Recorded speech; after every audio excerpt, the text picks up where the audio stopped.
Welcome to the Purple Political Breakdown. The state of American political discourse is pretty bad right now. Every day, I think our country strays further and further into like a higher likelihood of civil conflict. Right. Currently, we see a large amount of radicalization from both sides of the aisle right now, and moderates are actively being phased out and being seen as crazy people. And it kind of leads to a lot of problems for the people that have the national interest at heart in that of a more centered position. You can go on a lot of different routes, whether you want to find a holistic identity to kind of frame your values from, like the church, or you want to frame your values from being politically involved in your community to kind of see what is going on and how I can help. Or, like I said, you have at the very least conversations with different types of people to really learn, okay, what are you about? You don't have to kind of interview them, but conversing about topics that you may even not feel comfortable about, I believe is extremely valuable. Are you enjoying today's podcast episode? I really hope you do. And I really hope you enjoy the fact that I have an amazing guest talking with me and having this great discussion. If you, as an individual, personally have your own podcast and maybe you want to have great guests on your podcast as well, I got a deal for you. In my description, there is a link to something called Podmatch. Make sure to join that link through my affiliate link so you can sign up to get matched up with other podcast hosts and podcast guests so you make sure you are never missing an episode without a productive guest to have an amazing conversation with. Podmatch is similar to any other kind of matching site for the most part, and it's super easy to use. Just $6 a month and you can have a guest for each and every podcast episode that is tailored to your specific topic. So again, join the link in my description and join Podmatch now. Do you want a great website like this? This is my podcast website where I direct the audience to come to watch the content, listen to the content, read the blogs, and much more. If you want to have your own customizable podcast website, then join my affiliate link in my description to sign up for something called Podpage, and they can help you customize an easy podcast website for your personal podcast. Sign up to get a discount now. Again, use the link in my description to join Podpage now. Welcome back to the episode. We are back at it again. I did say that we plan to do Mondays and Thursdays. In due time, it will eventually happen once we get everything squared away. But another thing I said is that I'm going to bring in co-hosts. And you already met Jonathan, of course. We had a great episode last week, or this week, depending on when you're listening to it. And I have another co-host who has also an interesting perspective from whatever aisle that he wants to explain himself from, and that is Paul. So, Paul, introduce yourself, my guy. Hi, my name is Paul. I'm a private investigator that works in the state of Florida. I guess like what you want me to give me like the life story. Give whatever you want to share, man. I'm a member of the Democratic Party and a coordinator for it on my spare time, and I also work with at-risk youth. I'm a Lutheran in the Lutheran Church Missouri Synod, and I guess you could call me a social democrat. All right, excellent. So as you can see, we have Paul, who's falls more on the left in terms of being a Democrat. We have Jonathan, who falls more on the right, being a conservative, and myself kind of waning wherever I feel like, depending on the day. So we're gonna have a lot of great conversations today, of course, and future conversations as well, in different topics that we're discussing. What you need to know today in terms of current events is that I have been so busy, I haven't even been checking what's going on currently. You guys have any current events you guys want to share? The I sub thing.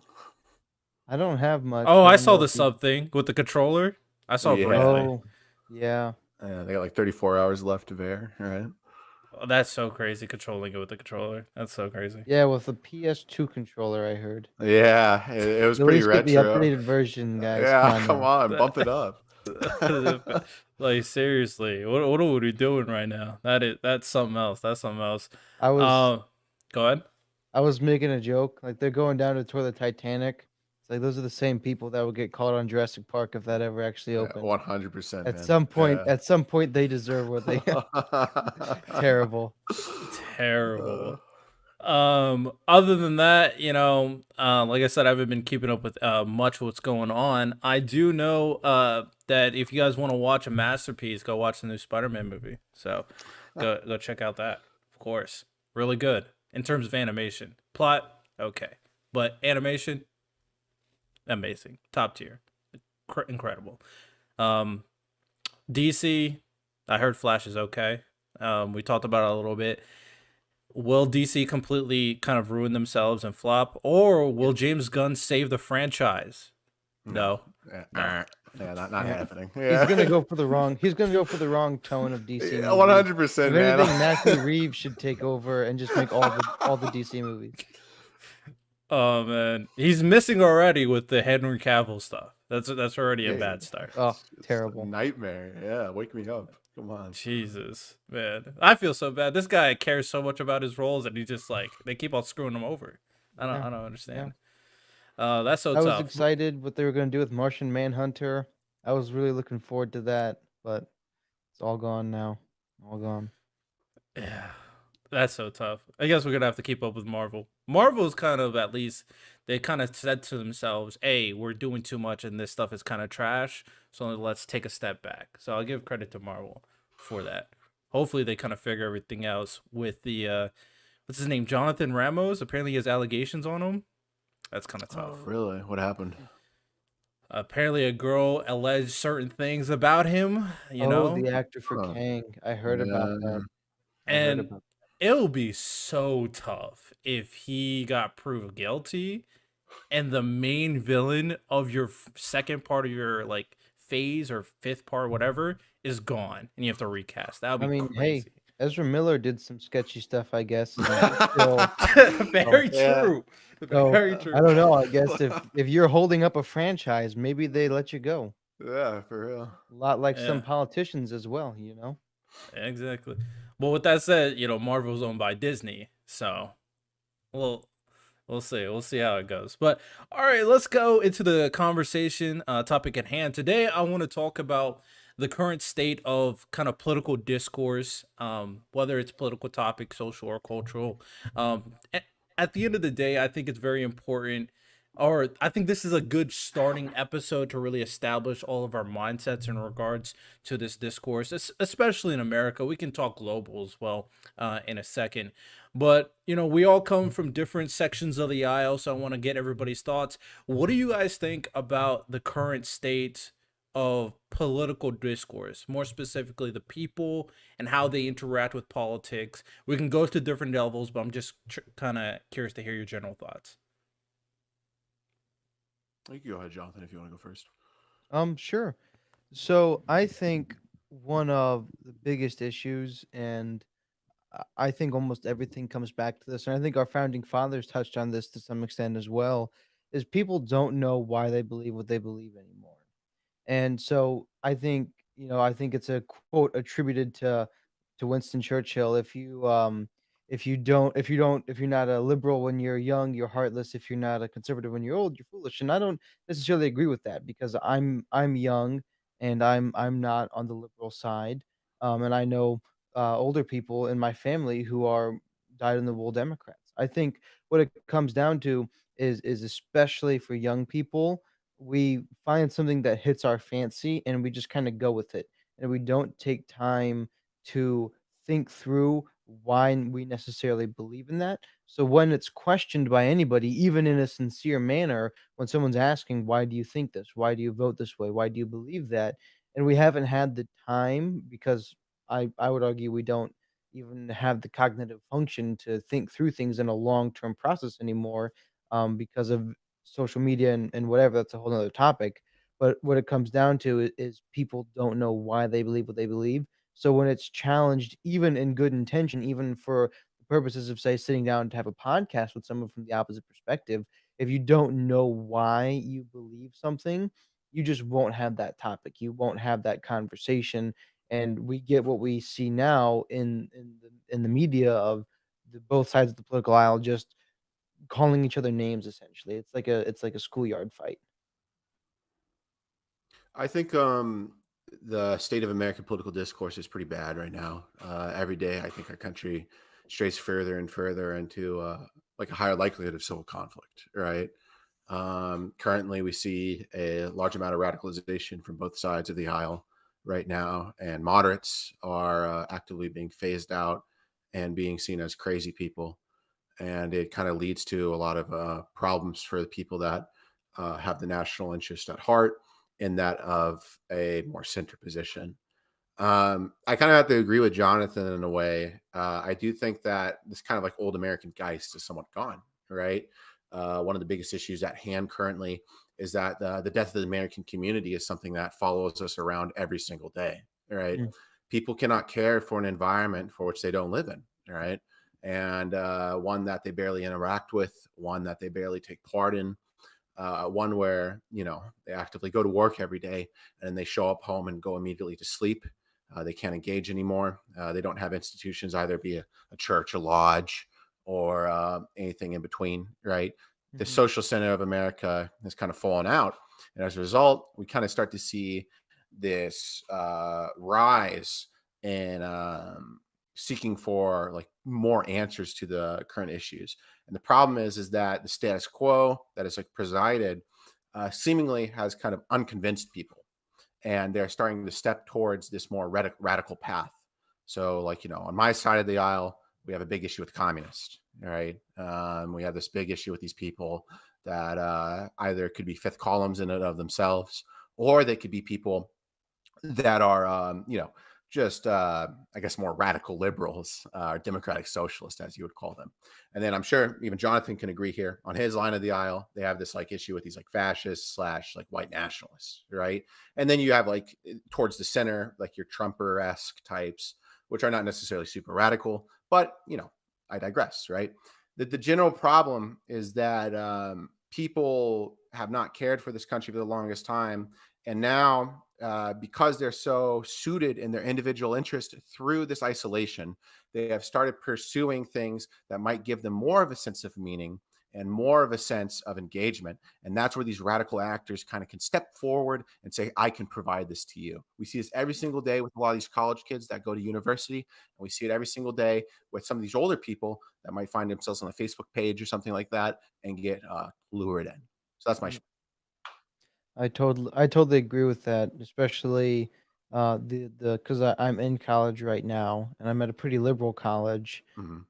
and I don't know necessarily where you fall. You seem to suggest, Paul, that the communists were kind of the fringer end, but I know dozens and dozens of my peers at college who would identify themselves as communists, and they don't seem to know their Solzhenitsyn very well about what happens when um, you get I mean, this is something very common and that happened in the Soviet Union. They would, portray people who go to church as foolishness, and they made Yeah. their party their church. And I think that's one of the problems. My Bible has a quote in, the book of Ecclesiastes that says, "God has put eternity in the hearts of man." And I don't wanna get explicitly religious with anybody here, but the point is there's something in the midst of every person that wants to find an identity, that wants to belong somewhere. I happen to believe personally that that is at church, but other people will take that and instead put it in a political party. And there's something inherently, quote unquote, unreasonable about faith because it's something that is the evidence of things unknown, essentially. You can't Sure. know faith, otherwise, it's not faith. And so people are replacing church and that the faith that belongs at church in its natural right place, and they're replacing it with political parties. And that's why they can't explain the way that they feel about certain things, and which is why when it's challenged, they become very violent and very overly aggressive, one might say, not necessarily violent. So you bring up a lot of great things, and definitely want to break this up into three categories. I was thinking about a fourth, but I think the fourth category would have been the workplace. But I don't necessarily think the workplace is a place where a bunch of ideas need to be said. I think it's a place for work. It could be argued, but I'm gonna leave it out in terms of this current discussion. So there's three areas that I want to focus on in terms of like the most important aspects of, you know, social, political, or cultural discourse. Doesn't really matter. But whether it's developing the ideas or the ideas being challenged or discussed, and I think obviously that would be at the home, the family, where you grow up. It could be the community, but at the very least at the family level. Second is the educational institutions. And I think all across the board, I think for the most part, you could probably even start in middle school. Elementary school, probably not, but middle school all the way to college institutions, I think, is very important spot to really get your ideas developed. And obviously the third one would be social media. The big one, social media and all the fun things that happens in terms of political discourse on social media.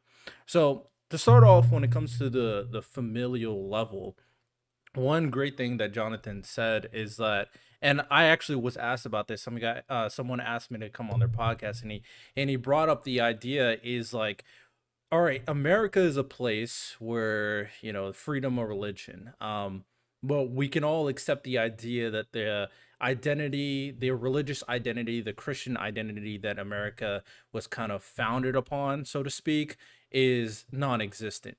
So we have no inherent identity as a nation in terms of that religious, Yeah. situation.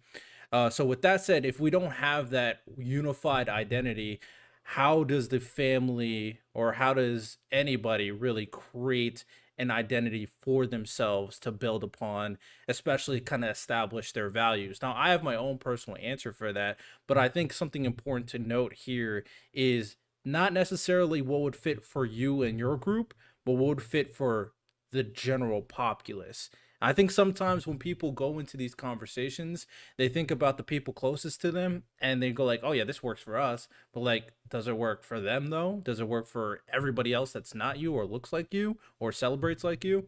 So, I'm curious on your thoughts about if we don't have this unifying identity, how do we establish values for our family and the people close to us?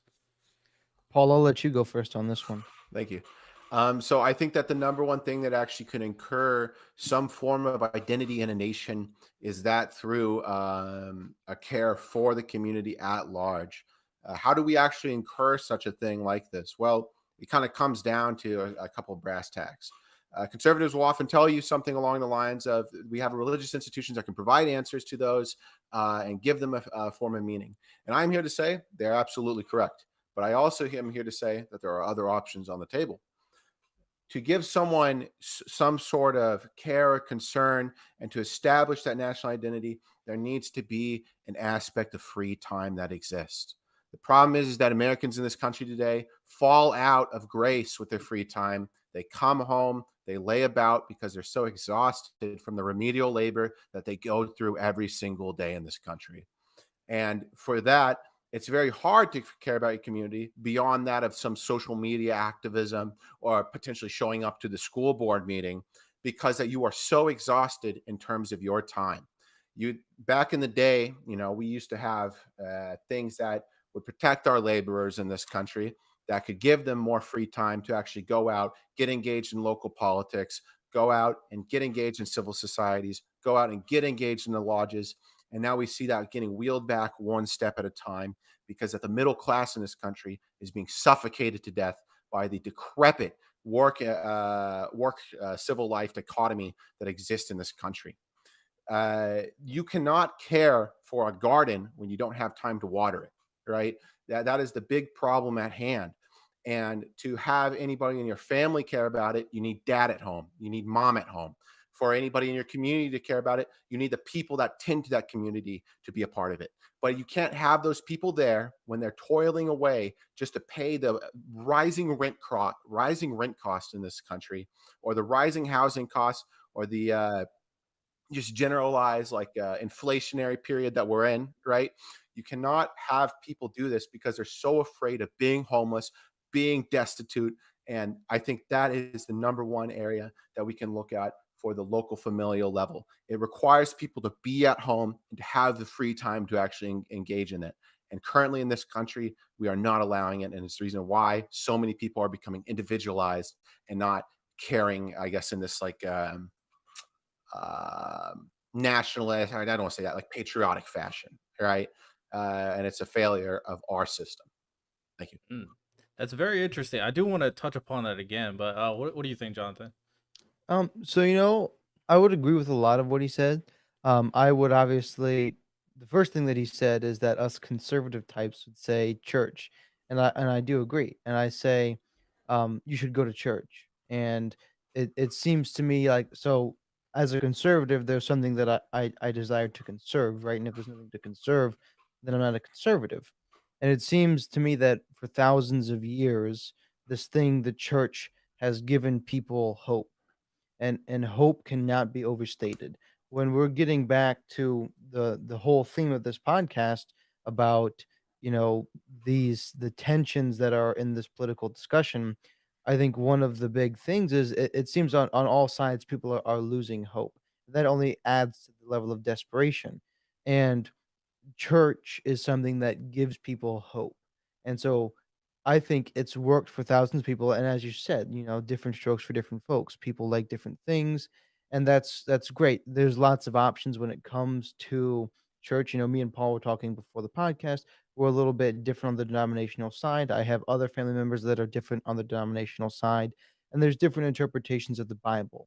Doesn't make it inaccurate. It makes it actually more accurate because, I Paul can probably attest to this as a private investigator, as he said, when you're interviewing witnesses, if everybody tells the exact same story verbatim, that actually means it's less accurate because they're all misremembering together. Correct.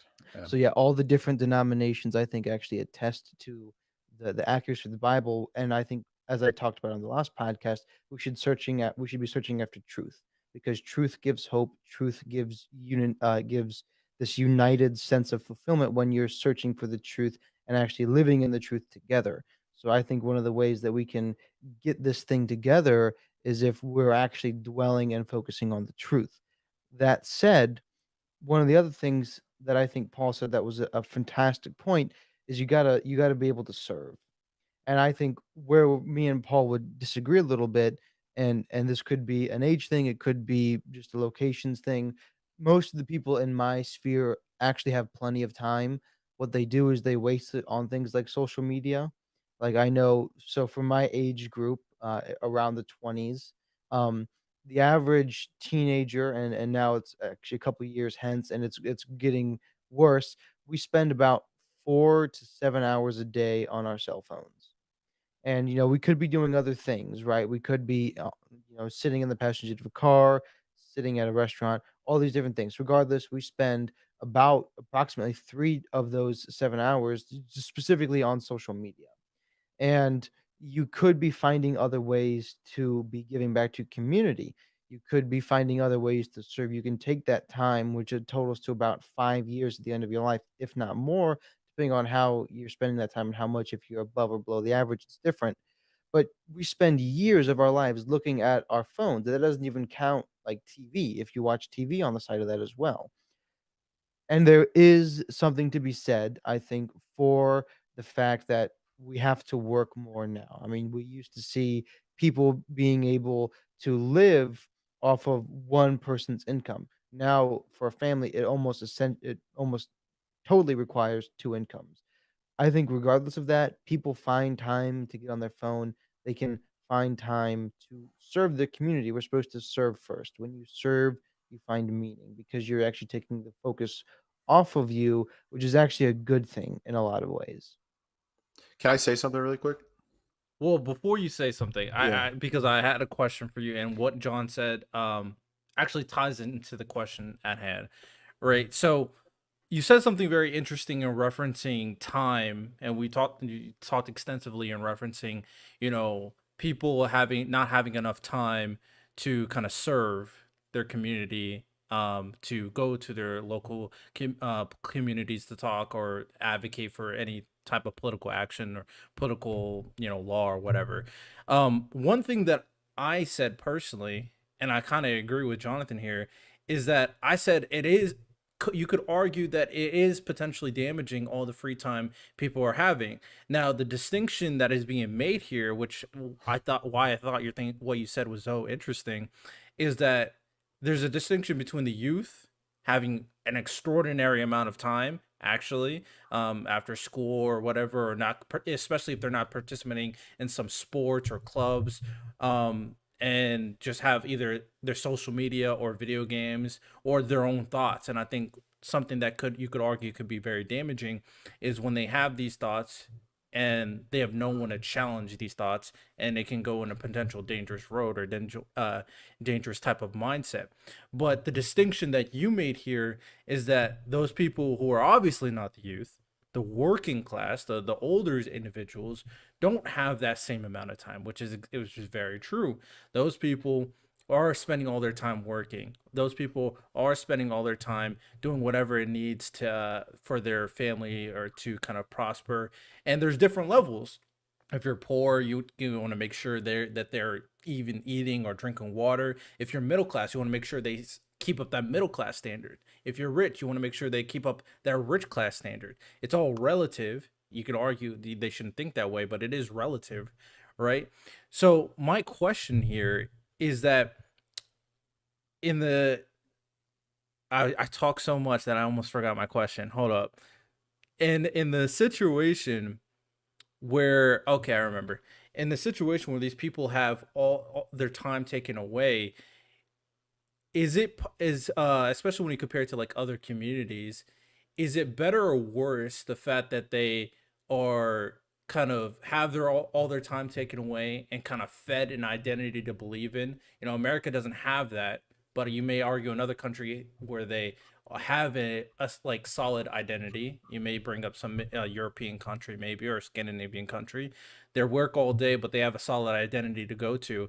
Is that better than our situation where we don't have a solid identity, where you're just as busy, or if you're not as busy, still not having that solid identity and just question everything to the point of insanity? What do you think about that? It's the crop for us to harvest, right? It's for us to grow ourselves. It's for us to create ourselves and to determine for what we want it to be, right? The biggest problem colonial countries, for example, they run into these risks of where you have these norms established by that of like a powerful status quo, and then when actively challenged, this that system fails to justify itself to its people and can result in a form of state decline. Right. One of the biggest things I learned in school was the lesson of newer nations, in which the countries like Egypt of like Nasser or Libya underneath Gaddafi all had the same type of things with them, right? Which is they had these presuppositions within their state that they created through the political elite that existed there. And that alone caused so many problems for them. And it could not speak in an area of ideas of many different peoples that existed in that country. For us in our country, it was built by the people that came to this country. It was built by the founding fathers, and it was built by every single contributing member of society today. The reason why it's going all down the shitter is simply because that, like I said earlier, people are not having the ability to actually engage anymore. And one of the things I wanted to say earlier, right? Out like it definitely is. I think an age thing, Jonathan. You and I probably both know this. I assume you're like into history as well. Young people don't get into politics, and when they do, it's only radical groups and stuff like that, right? You have the yippies from the '70s, and they're just fucking bums, right? Pardon the French.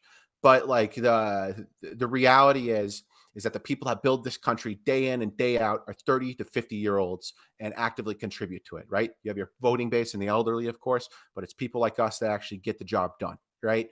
And it's just so hard to actually do it, let alone even have a family anymore, right? It's hard to actually have like a kid to come home to because you can't even fucking afford them, right? It's like as if like we're not incentivizing it anymore or something because that we let these companies just like straddle our lives like we're the fucking horse, right? So it's just very frustrating every single day to see people that I know, get paid little under $40,000 a year, right? Because they didn't have the opportunity to go to school, and they barely can support their kid. They turn to alcohol, they turn to drugs, they turn to a wide variety of other areas, and they just become absolute monsters because of that inability of our government and that inability of our society to regulate these larger companies, or rather even just like generalized companies, to actually regulate the pay and the labor that these people have to work. Right. Back in the day, if I had talked to someone like my grandpa, for example, he would have a pension when he retired. He would have significantly more vacation days. He would have extend like more days off within his schedule, and he would even have more PTO. Right, that is something of the past now. Right, and there's no labor regulation that's come into power in this country to actually counteract that. Mm. That's what I want to say. Thank you. Yeah, I mean, no problem. The interesting part about this that both Paul and Jonathan indicated for the family values is one important thing is really, spending your time, spending your labor in impacting the community, gaining perspective on what is actually going on, having that time to do so. And I've made the argument before that in order for you to establish proper values in the first place, is you need that type of experience, you need that type of perspective, you need to be involved and experience enough things for you to have a wide encompassing mindset, in my personal opinion. And what Jonathan indicated from my understanding is obviously a lot of values can be found from the church, a lot of values can be found from finding the truth that you're referencing. So to kind of play devil's advocate, well, first for you, Jonathan, for the people who are atheists who really don't want to believe in religion, whether or not it's something personal or they just really don't want to waste time in religious activities, how do they establish their values in comparison? So I would say, as our Lord said, serve first, right? And he specifically says, serve first the kingdom of God, for all blessings and righteousness we find unto you. But that is one of these things that can, I think, be generally applied, similar to what Paul was saying, is finding that time to serving your community. Um, that's how you derive these values. You have to serve other people. And when you serve other people, it's kind of almost a selfish act to serve other people.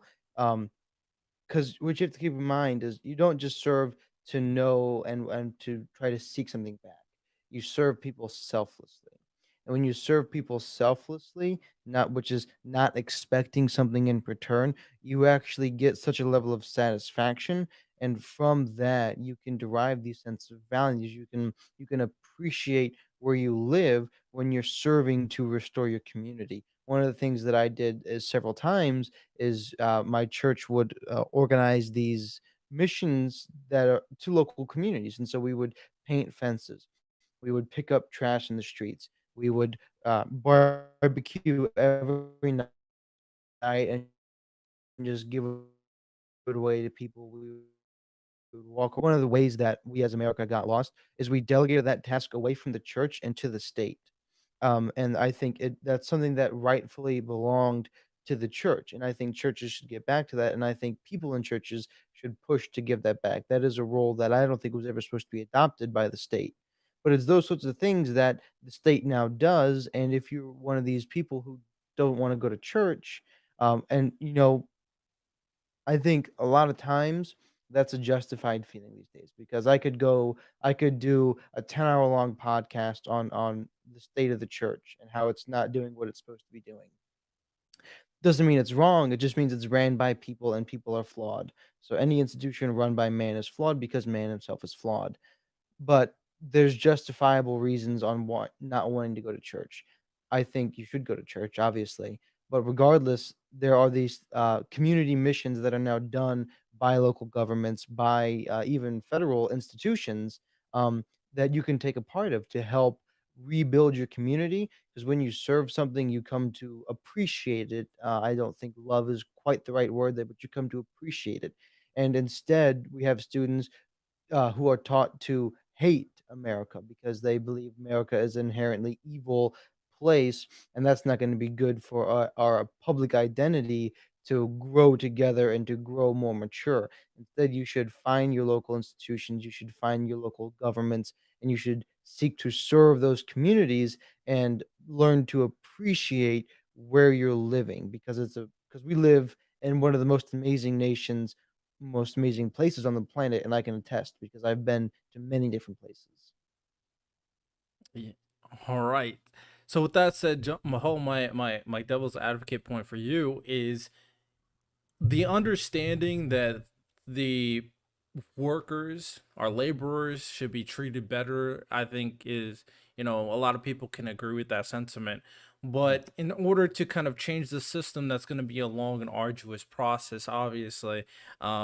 Whether it's, you know campaigning for specific labor laws, or I forget the word, but you're petitioning against your workplace to do certain things.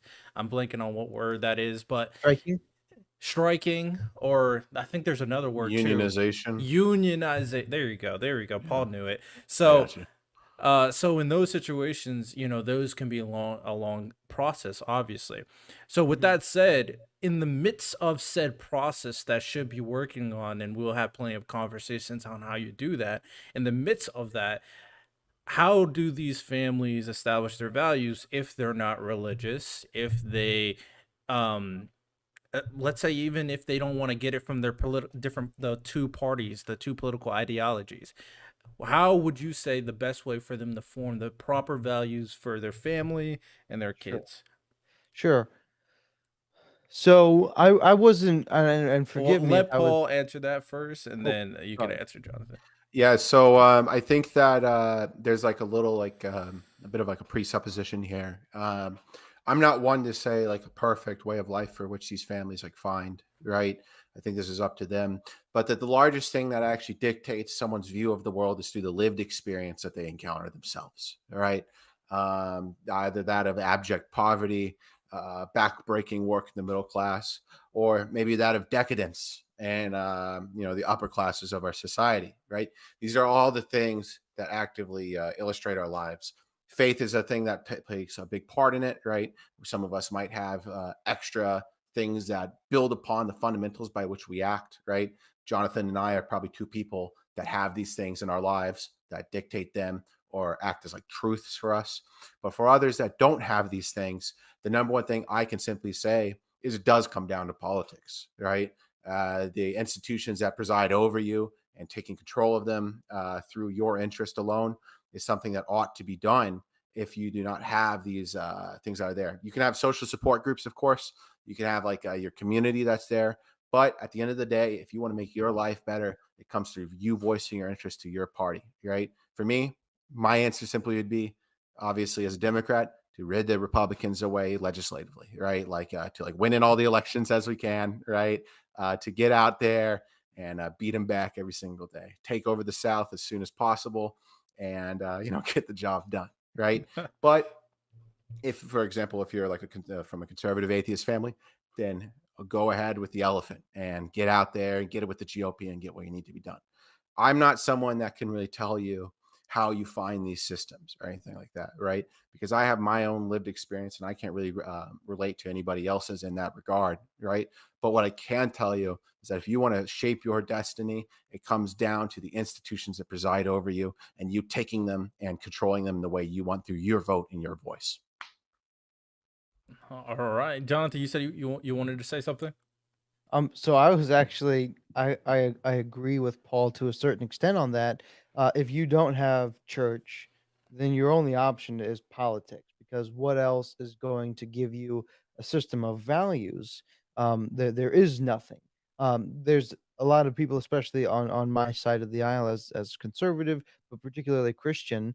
And we could, I don't want to continue to bring it back to this because this is a primarily political show, but I think to some extent you can't separate these two issues of religion and politics because they're so systematically similar that they're bound to lap over.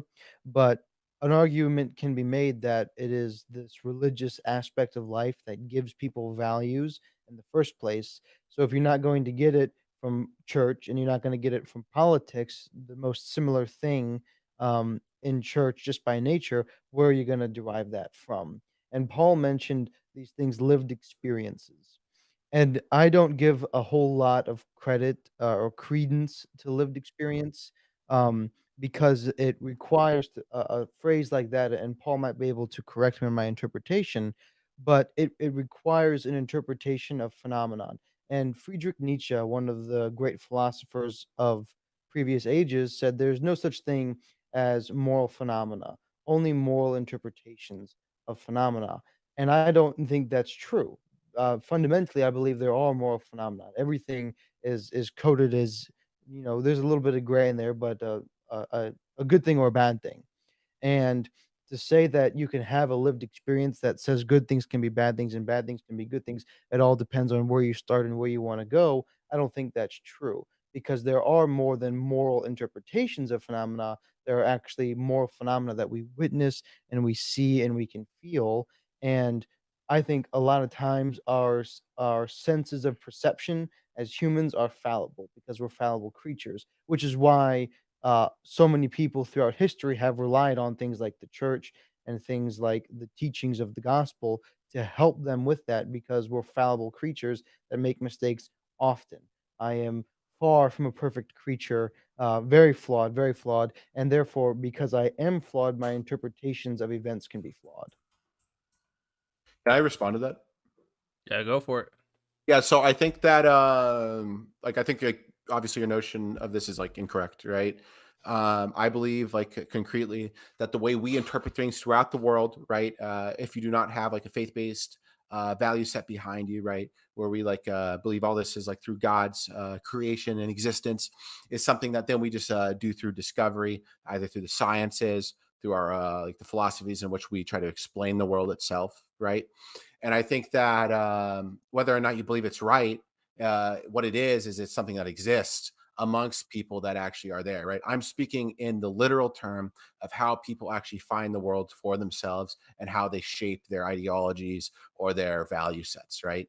For example, if you're like beat and poor, you're probably going to have more of a likelihood to have a negative disposition towards the police, right? If you live in like an urban environment or something like that. If you're someone that grows up in like a suburban community that has active community engagement like mine, you believe that that's something that's really great to have. But if you live in like some more urban environment where that might not be necessarily the case and everyone's bustling to work every single day, then it might not be a number one concern. So that's what I meant by that, right? Like if there's like any confusion on that, that's why I'm calling it incorrect. Sure. But so my point, I'm sorry, Riddell, I don't want to derail your podcast here. I mean, I called y'all co-hosts, so you're not really drilling anything, so go for Okay. it. So, I totally understand where you're coming from, but this is my thing, right? So you brought up specifically police, right? And if you're poor and broke and in an urban city, you might perceive police as a bad thing. Is that correct? Yeah, correct. Yeah, Yeah. you're like more And then if likely you're to. in a suburban area, you might perceive the police as a good thing. Correct. But police are either good things or bad things, right? There's bad police in good areas and there's good police in bad areas, right? But as a Uh, whole, we have decided that we want this thing called police to uphold the laws of our nations. And if you are in a poor and broke and crime-ridden area, you might perceive the police as bad, but that's because there's a bunch of crimes being committed, and you're possibly one of the people that is committing the Correct. crime. So of Yeah. course you're not going to like the police there. That doesn't mean that my lived experience as a poor, broke person is inherently correct because I am Sure. perceiving it. It could mean that I have a flawed perception Okay, of yeah, yeah. reality. I see where the issue is here, right? I'm not talking about things that are realities, or I'm not talking about things that are truths, right? I think that's like the fundamental misunderstanding here. I'm talking about by which people actually construct their own realities before them and how they perceive the world, right? Comes through a lived experience. Now, if someone was to tell me like their anecdote on life and how that's a proof, I would obviously just blow them away, right?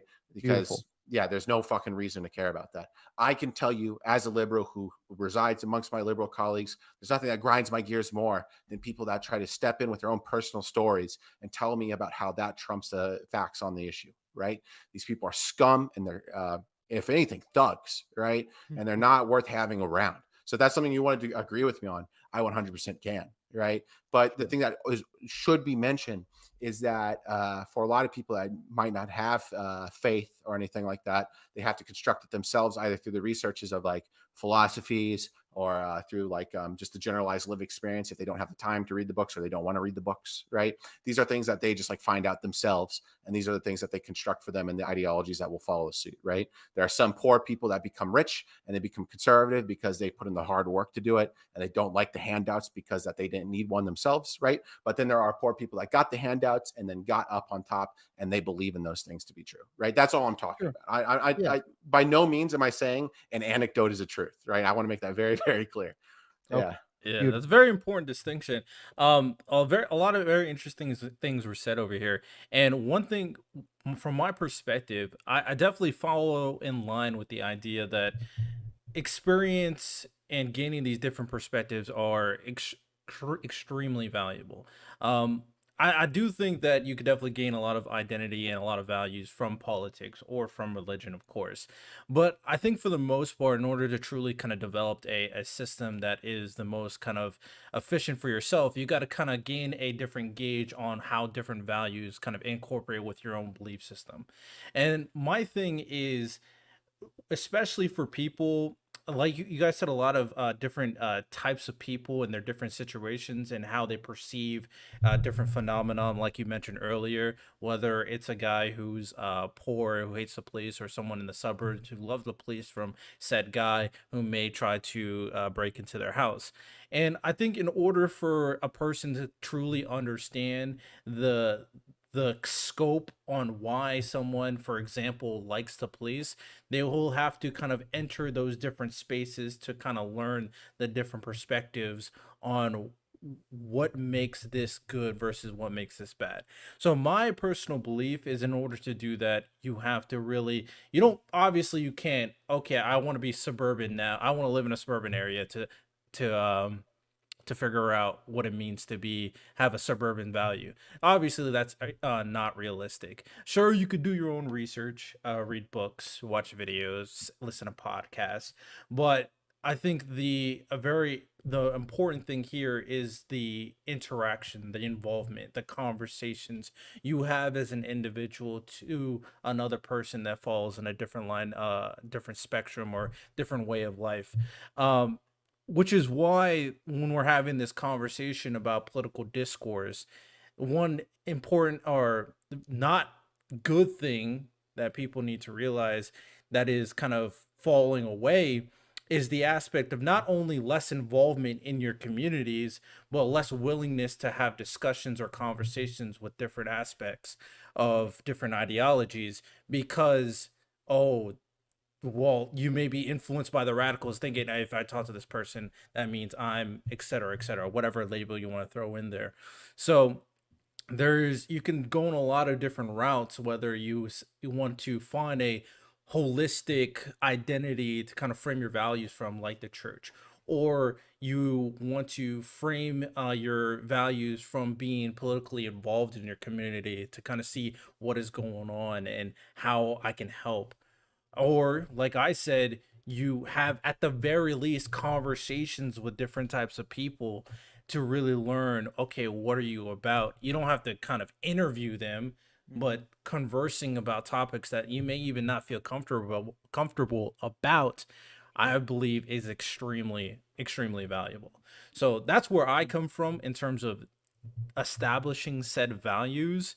Mhm. And I think all these solutions are very valuable, which is why I try to break down like the devil's advocate point, because sometimes I I know this for a fact actually. Sometimes when people hear, "Oh, that doesn't apply to me because that," so I'm not gonna hear his advice.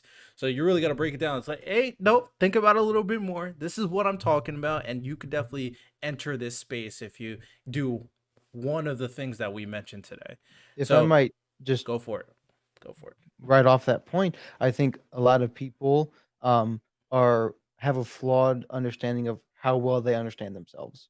I think, and this is what you were saying, "Oh, that doesn't apply to me because of XYZ." But have you really sat down and thought about it? Have you really sat down and, like, tried to understand yourself very well?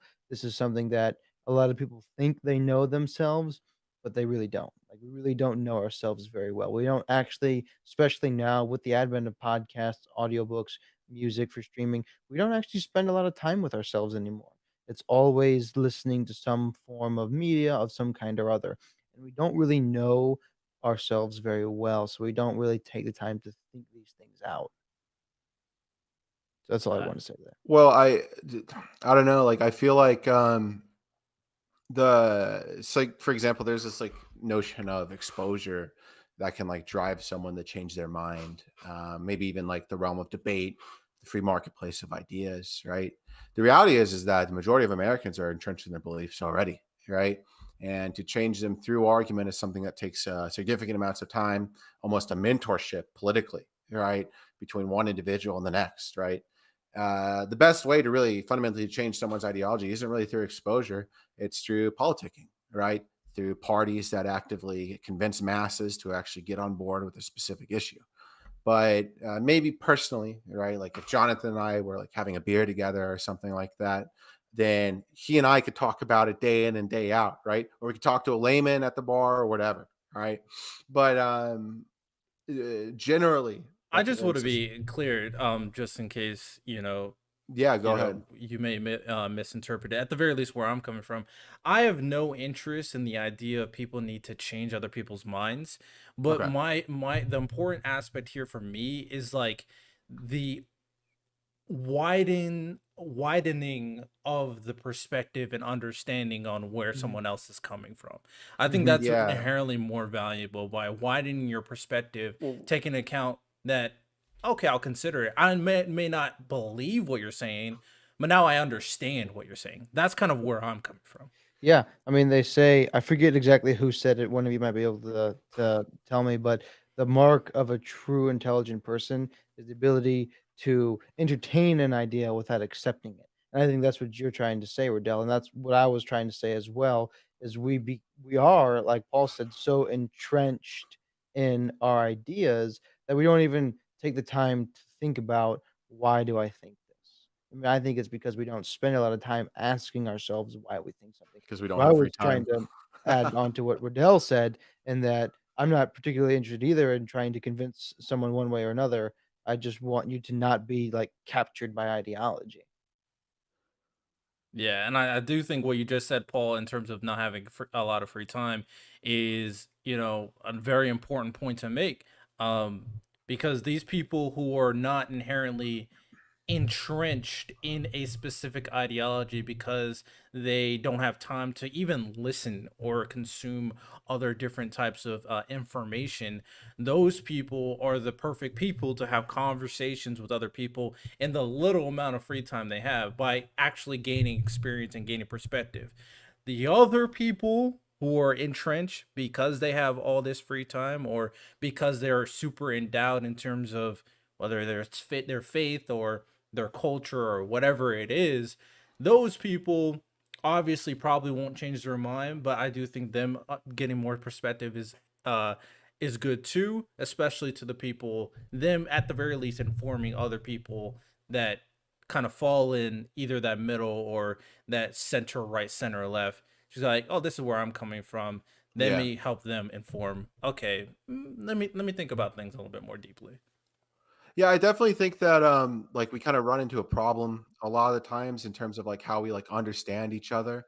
But I will say, looking back in the day, one of the big things that was kind of like a general prospect was just not to talk about it at all, right? For example, I'm sure we all remember or we've talked to our moms and dads and they said, "Oh, you never ask who someone voted for," right? Uh Maybe that was like probably during the Obama administration when I heard that. Today, that's not the case at all anymore, right? People are Yeah, all into Like a talking first about it. date question. Yeah, exactly. It's like facts. it's crazy. It's like we've completely digressed from it, right? This entrenchment has gone so crazy, in fact, that it is tearing families apart. I have a neighbor down the street. I swear to God, big DNC lady, and when she found out that my family was conservative, she stopped talking to us. Yeah, like, and by the way, by the Very way, by the way, I'm a huge liberal, right? Like I'm like a social democrat at heart, and because of guilt by association, right, I was cut off. It's like absolutely unreal. And similarly, I have peers that have conservative families who can't show up to Thanksgiving or Christmas anymore because of their views or involvement in parties. Right. I think this all just kind of comes down to, in this regard, in terms of how people are so violent with their beliefs, is because it's all people might have that they feel as of worth. Right. This is like Mhm. the most relevant thing in their lives nowadays. Right. Right. Can And it I, is, yeah, go ahead. oh, I'm sorry, I don't wanna interrupt you, Paul. Oh yeah, it's just the most significant thing that's going on, right? And it really sucks because before, obviously, I'm not going to talk politically here because the notion of like working together through bipartisanship, I think, is a joke, right? Like, I think this is like something that's never necessarily existed politically in this country unless it's like on war or something like that. And bleeding heart liberals will tell you every night and day that used to be the good old days. They're fucking liars, right? But that being said, societally, there was this bipartisanship that was going on, and it is gone now. It is like, I'm not even saying it's going away. It is actually gone. The amount of peers I have that are so entrenched by politics on their, like hourly consumption of it, right? Because they don't have much time to actually consume it. So on their free time in bed, they might watch it, right? The views they get from it, and then the brashness and negativity they espouse to their loved ones is just absolutely unreal. Go ahead, John. So I'm just going to share a little bit of an anecdote on why I think it's important that we have something that unites us beyond politics. Because I think, like you said, the bipartisanship uh, tendencies or belief in that, I think it is a joke. I don't think it's really feasible. I think third parties are feasible, and I think the bipartisan nature of our politics is it's to some extent flawed.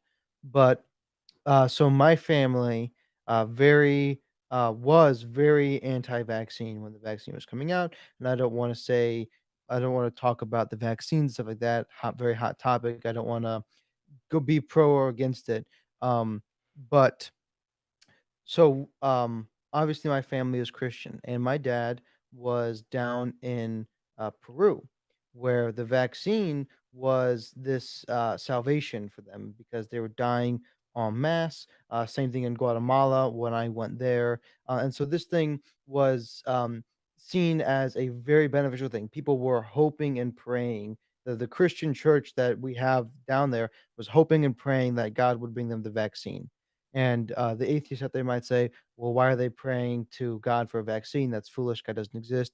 Not quite the point of the story. The point of the story is when my dad was talking to the pastor of that church about the vaccine and why he doesn't think you should get it, the pastor looked at him square in the face and said, yeah, but you're more of an American than you are a Christian.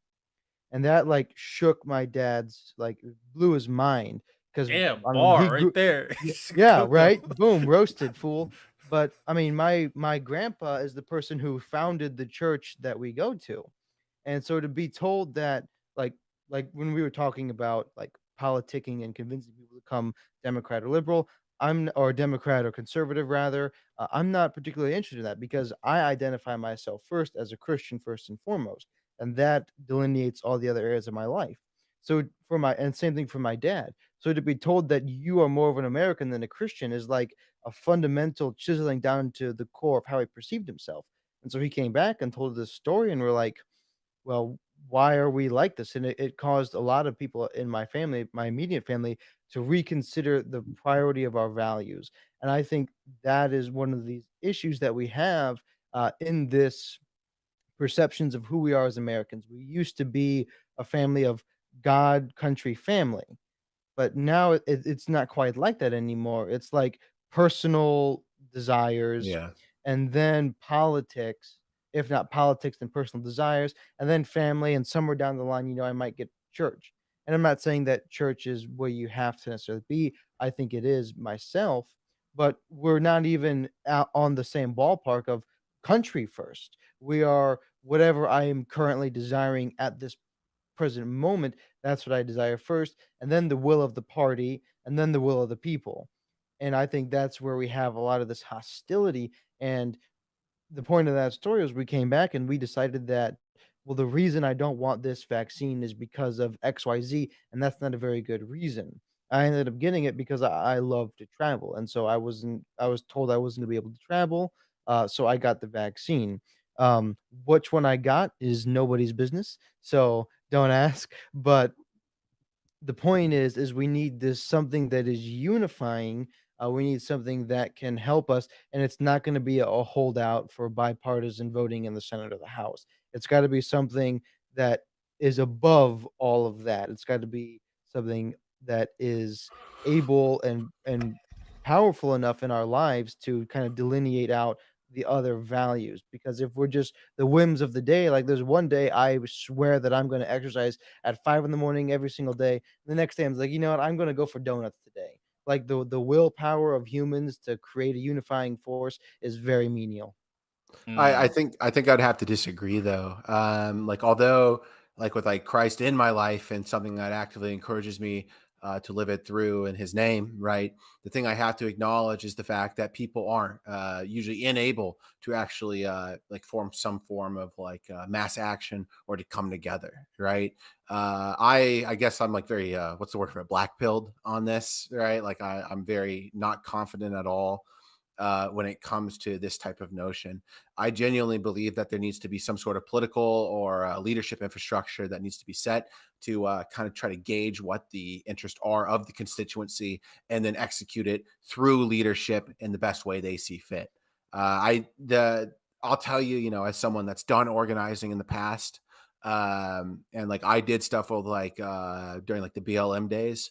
Whenever you kind of look towards people to actually try to come together naturally, it always falls through. Yeah, that's why Uh, you need church in the first place. That's why I sure, was like saying you need that unifying thing, not the ability of the people. so I want to say one thing. I want to pitch into that. Although I'm not religious personally, so I can't inherently agree that we would need church. But I don't deny the value of church. I've always said I'm more of like agnostic. I said the value of church is definitely prevalent as for a lot of people. I think a lot of people benefit from it. I think people like me necessarily I don't need it personally. So with that said, I do think something to kind of create a similarity, in my opinion, that kind of falls in line with the notion that you're saying is I do think you could argue that certain people can benefit from foremost identity or system that kind of branches to other parts of their identity later on. So whether or not that be American or whatever, if you have a foremost foundational system that kind of pushes you forward, so you're not kind of relying on, like you said, a feeling the next day, and that could be a lot of different things. If I had to say one for me, is like the one of the most important aspects of me is making sure that I'm living life to enjoy life. And there's a whole lot of kind of things in terms of the subjectivity of joy and all that stuff. I'm not going to go into that now right now, but I will say it, since I have this system, I kind of correspond a lot of things from it, right? So, although I can't inherently agree that we need a unifying religion because I'm not religious, um, I do think the notion of having a single most foundational system to kind of correspond all your identities and all your kind of decisions can be inherently valuable. Would it work for the general populace? Because I always have to expand things is or I always have to expand these type of solutions or these type of ideas. I don't know if it would inherently work for the mass population, but it could. I think if it's probably something like religion, it probably could. In America, I'm not really sure. Not anymore, anyway. So I don't know what that unifying out it would it be being American. I'm not. That probably wouldn't work either because some people hate America's guts. So at that situation for America, I don't know if that, even though I agree with the premise, I don't even know if that would work for like America as a whole, personally, because of how divided we are with all these different things. So that's my take on it. Do you guys have anything else you want to say to this before we kind of move on to the next topic? I'm good personally. All right, sounds good. So the another aspect that I want to talk about in terms of discourse is, like I said, educational institutions, right? My personal opinion in regards to the value of these institutions is that they should. A big part of it should be the ability to question and get ideas challenged. I think a inherent purpose of being an educational institution is developing your mind, developing ideas, and obviously gaining knowledge and learning, right? So I think a forefront more forefront thing that a lot of these institutions should be doing more so is having these nuanced perspective and conversations to have all the ideas that they have in their minds challenged, especially when they're fed these different kind of like ideologies, whether it's from social media, whether it's from their family, whether it's from their parents, or whether it's from any institution. Now, I'm one thing I just want to establish real quick. I'm not saying that you have a system where people are adamantly challenging their way of life, but I'm saying you should be able to have these conversations. You could argue which levels these conversations should be had. I think college, obviously, high school, maybe middle school. I think but you could probably have these conversations in middle school, but to each their own. So I think that is could be inherently valuable, and not only kind of progressing different values, especially as an individual. If you constantly have these conversations, because as I said, I think nuanced perspective and conversations is valuable to establish values. I think if you do that at a younger age, that can also be very valuable. So that is my kind of thing in regards education institution. Moving forward, I think that should be implemented. So, what do you guys think about that? Go ahead, Paul. You got it, John. Okay. So Look at I the liberal and conservative being polite to each other. That's crazy. yeah, I know, right? Unheard of. Um, so I think I'll defer to what John Adams said, one of our founding fathers, when it comes to education. In a letter to the Abbe de Mablé, he wrote, who was going to write a history of the American Revolution. One of the things that John Adams said is you can't write a history of American Revolution because you're not an American, you don't understand what we did. But if you're going to anyways, you have to consider these couple of things. And one of the things he pointed out that was very important is the education system, which is supposed to be a local government institution and is to teach arithmetic, English, history, and I believe it was 4 things. It was history, English, arithmetic, and maybe it was Latin. I don't quite remember. But the 3 primary things is arithmetic or mathematics, history, and English, proficiency in English. And I think those 3 things also correspond very well with a cultivation of logical reason. If you can logically think through arithmetic, you can write your thoughts down and good articulation, and you can read and appreciate and learn history, then you're pretty much set. And somewhere along the lines, we kind of lost that and we focused, I think, too much on one thing. The STEM fields are beautiful, amazing. We need our STEM people. But for some reason, those became like the highest thing you can attain to and achieve is the STEM fields. And a lot of people aren't very good at them.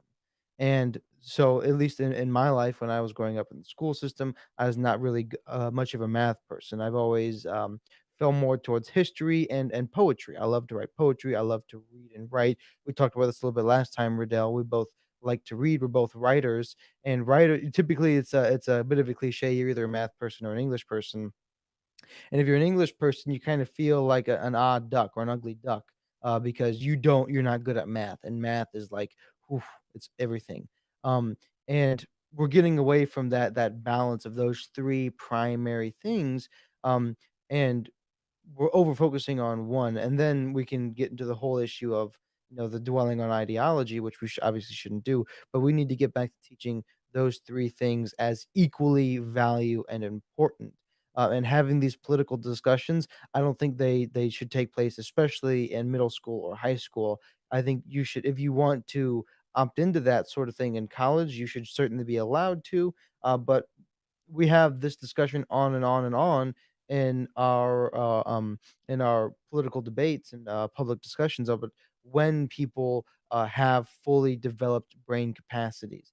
And we have decided it is certainly not by the age of 18. I'm in courses right now where we're talking about juvenile justice, and they don't want plea agreements for juveniles because they can't comprehend the workings of the court system well enough to know exactly what's going on. There's this idea that they're too impulsive, young adults, especially young men, because our brains aren't developed until 24. So why are we going to inundate them with these very contentious political debates that is splitting full-grown adults down the seams into points where we're ostracizing your family members, and we're gonna trust that they can work them out at this young of an age? I think it's silliness, and it's not the place of school anyways. Can I hear the question one more time just so like I'm like clear, I don't miss it? So, kind of the general idea is that when it comes to educational institutions, I personally believe it should be a place to have ideas challenged, to have the nuanced discussions that we were talking about earlier, to gain that different perspective, because this is an education location where so many different people are going to be having their own individual ideas. The question on whether or not it should be something that should be implemented for middle, high school, and college, all three could be argued. At the very least, college is unanimous, probably, but high school and middle school can be argued.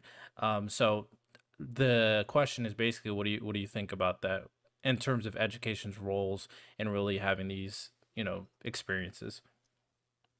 Well, I guess I feel as if like education in our country is to build the next generation a step forward bravely into that new world, right? To be part of the political or social or genuine infrastructure of this country, right? But the ideas that they embrace themselves are something that they should find themselves and come to their own conclusions on, right? To for the notion of like facilitating debate in class, I think that you can get into an elective of some sort.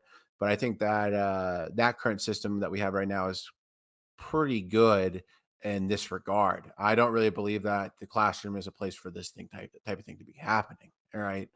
For like a couple of reasons. Like number one, I think that our teachers are already stretched thin when it comes to their genuine resources that they have to actually teach the general subject matter at home or sorry at school. Two, I think that with the current political divisions, a lot of these kids and their families could probably break out in more violence or neglect towards one another. And then three, I think that the biggest issue that could come from this, if it was something that was like facilitated into generalized curriculum, is that it could actually create even more backlash politically on school boards, right? Let's say, for example, you have like a liberal conglomerate of students at a school, right? And they're talking about something like trans rights or something, right? That is like despised amongst a conservative group at the school, probably like a majority in this case. There's a notion, like at least here in the state of Florida, or not even a notion, like a reality that can happen where like these schools can actually like see civil suits like filed against them for teaching about certain objects like this, right? It's like on the legislator right now to like get pushed through, and these are things I just don't think can be facilitated currently. Now, if this is something I want to look forward to in the future, right? If we are a more united society, then yeah, I think so, right? But currently, I think with the deep rooted division in this country, it's not much help. I think that the colleges are the place to do it. And I'm sure Jonathan can agree with me because he's going through school right now. Colleges are not the place to debate right now, right? If anything, they're kind of a place of consensus, right? And it kind of sucks, right? Like I'll tell They're you, supposed to be the place to yeah, debate. like the just to like give an anecdote here, one of the things that like will always live with me was we were having a conversation about like defunding the police and stuff like that. This is like in my senior year of school. And the the big thing that I kind of came away with, right, is like I tried to like explain to people that the laymen and like elderly and the general voters in a lot of these communities that suffer the police brutality that's being talked about, they still have a generalized pro police sympathy or at least pro police presence, right? And I mean, I was almost gawked out of the classroom. Uh, the thing that kind of turned me away from, I guess, a lot of this far left wing stuff was these moments, and it kind of compelled me to. kind of just like politically destroy these people and make sure that they really can't see the light of discourse ever again. But it's something that was very prevalent. I had a Dutch sociology teacher who didn't know anything about geopolitics. Whenever we would try to actively talk about them, it was something that was called into question. But as soon as I started talking about something that was domestic, I would be sent emails. I was referred to the dean. I even considered going into a class action lawsuit, right, because of the things that were forced against me. But that being said, if we can regulate stuff like that out of colleges, colleges should be the places for that discourse, right? They shouldn't be the places for consensus. But for middle school and high school, I say no currently. The division is too strong, and the role of parents in particular is something I'm deeply concerned about if we look at the political volatility and revolving around it. So, yeah, that's all I have to say. So my thing in reference, I definitely agree in terms of the current state, just throwing it in there. Hey, I have this political debate. Not a good idea. Not a good idea. I agree to that for sure. Um, I do think when it comes down to I'm gonna provide an anecdote for college and then reroute back to the middle school and high school thing to kind of elicit how I would go about it. Um, I have an anecdote because I went to a liberal arts college. Right now, for me, for the most part, I was waving between Democrat, Republican, not really sure what I want, what I was. So for the most part, I probably could say that I was middle my entire life, or I was one of the other at some point in time. So with that said, I didn't really mind interacting with liberals, Democrats, conservative, Republicans. I didn't mind. I didn't care. If you were a cool person, then we'll probably hang out. So I had a friend at this liberal arts college. He was adamantly, very clearly, a Republican, right? So he was a Republican, and this is I like that during. guy. Oh, he's an interesting fella. He supported Trump before a lot of the crazier things that happened as of recently. I don't know if he still supports Trump, but I know he supported Trump back then in college. So he supported Trump, avid Republican. He was absolutely despised by so many people at our liberal arts college for obvious reason. It's full of liberals. Full of liberals. They thought he was racist, even though I'm black and he was friends with me. They thought he was sexist. He thought he was a whole bunch of things. Probably one of the nicest guys I met. He's from Minnesota. Like, dude, super nice. But immediately putting that kind of identity, this negative connotation in front of him, they weren't willing to kind of even converse with them. Now, for me, because I didn't really fall in line with, I didn't consider myself Republican necessarily. I can have all these conversations with all these different people, but for him, nobody would really want to talk to him. So that Mhm. completely falls in line with what Paul's saying in terms of the toxicity of consensus going on in these college institutions, especially when they identify themselves as something like a liberal arts institution, or I'm sure you could find an institution that sways heavy red. So that is a problem. 100% agree. So in terms of kind of my idea of how it would work in middle school and high school, as of right now, discussing politics probably would be off the table. I would say anything in terms of political discussion and religious discussion probably off the table in terms of middle school or high school. But I personally do believe that middle schools and high schools can have nuance and deep conversations. And I do believe that these educational institutions, one of the more forefront reasons why, or forefront things that these education institutions should be doing, is developing the mind.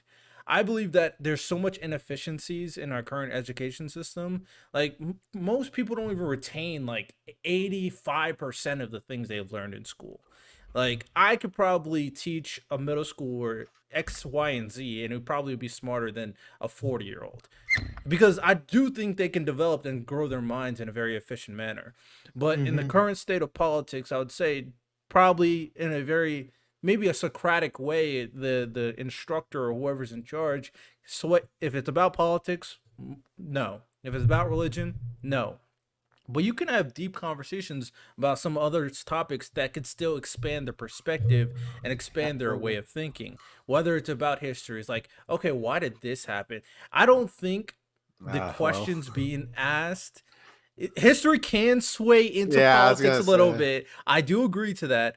I I mean, think you would have to here be in the kind South, of, yeah, you would have to be a very nuanced. But I also agree with what you said, Paul.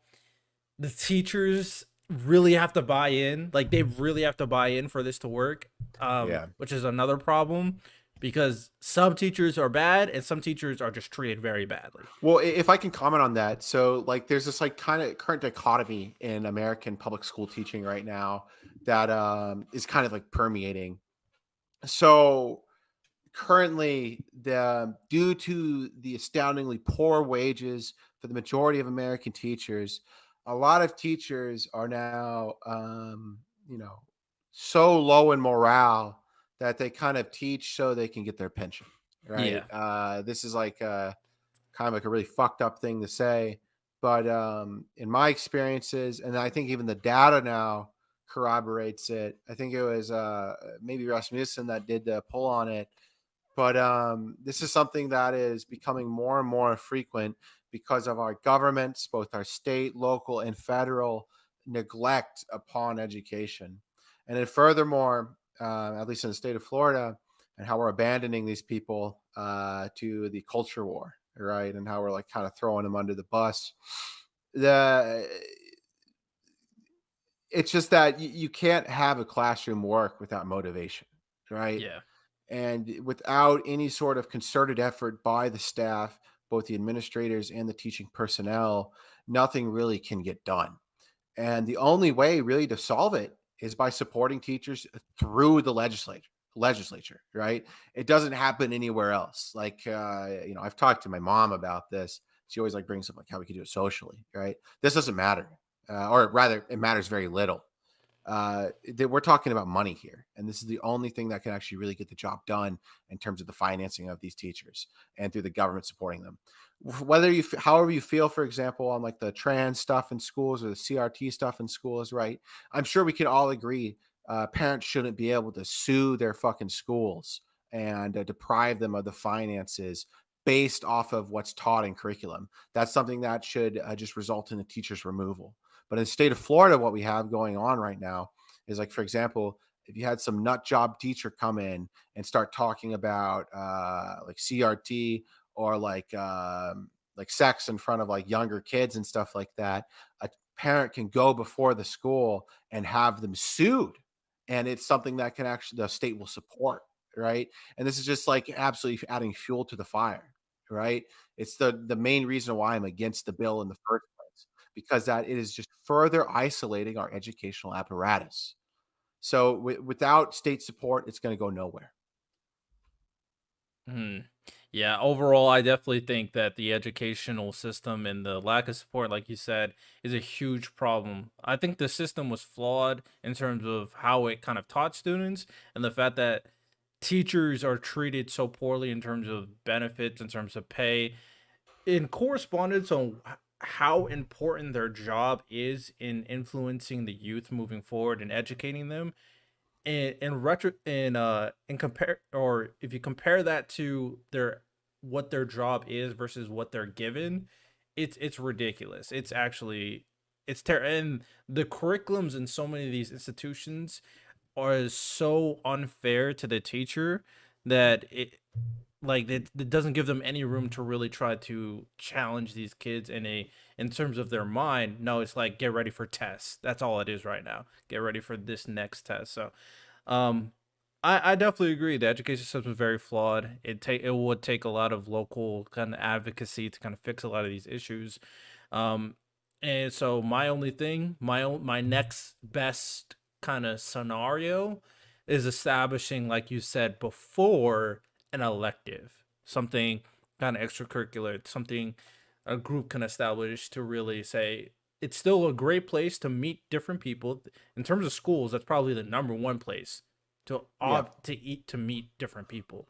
So having something there, something maybe funded by a organization to neutrally focused on conversation and thought could probably be the best case scenario.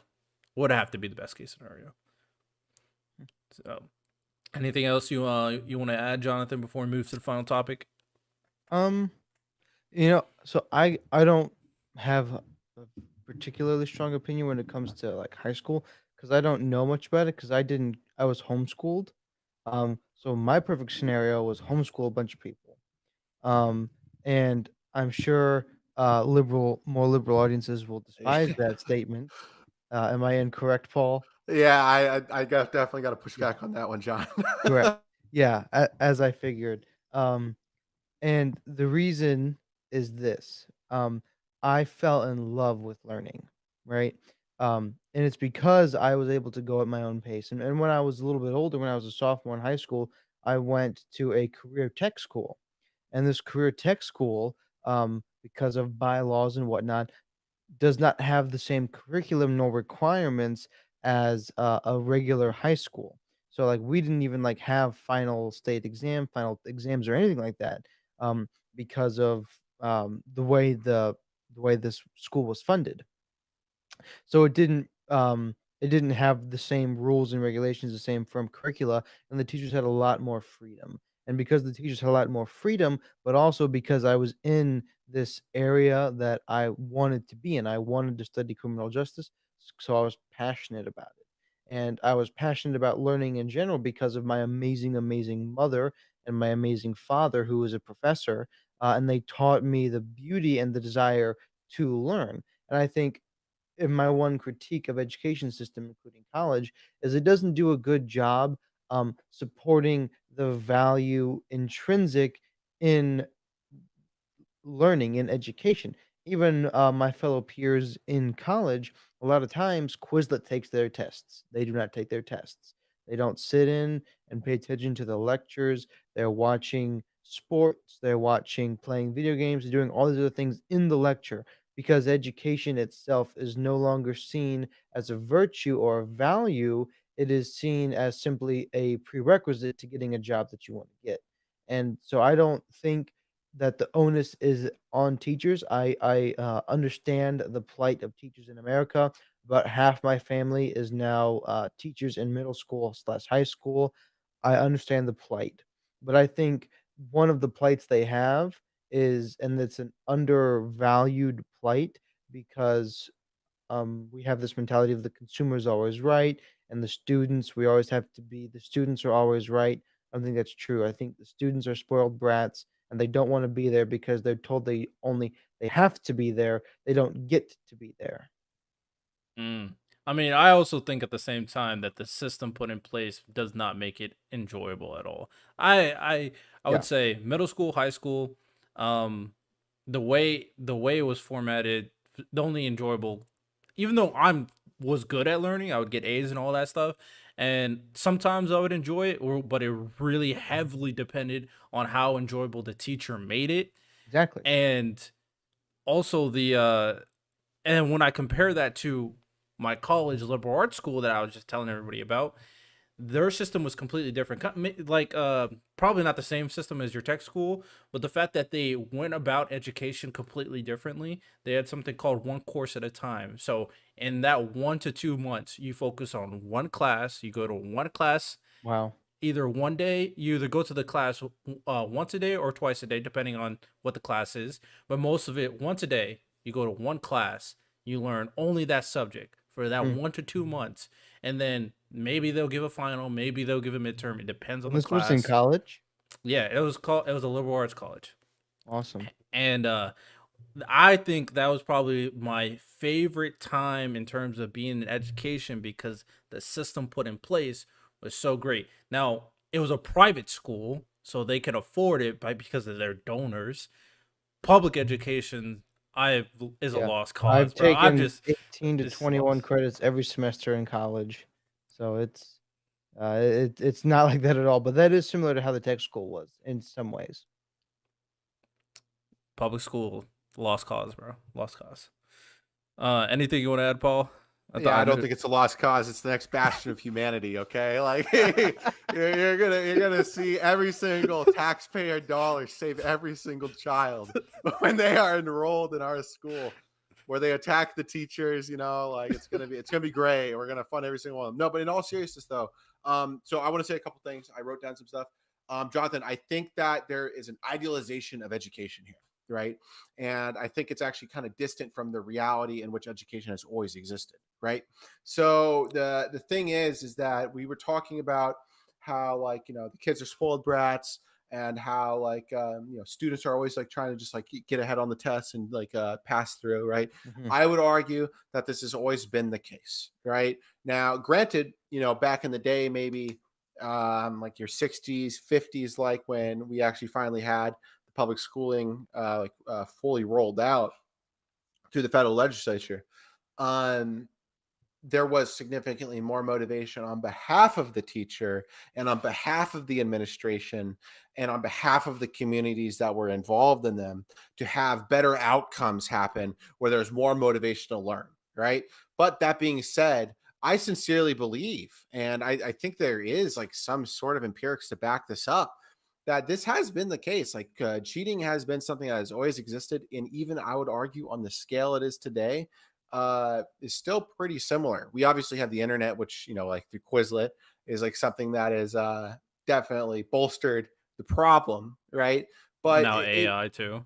yeah, oh, yeah, well, AI too. I mean, that's easy. That's more detectable, though, right? Like, but the big thing is like, I'm sure you can actually probably agree on this, Jonathan.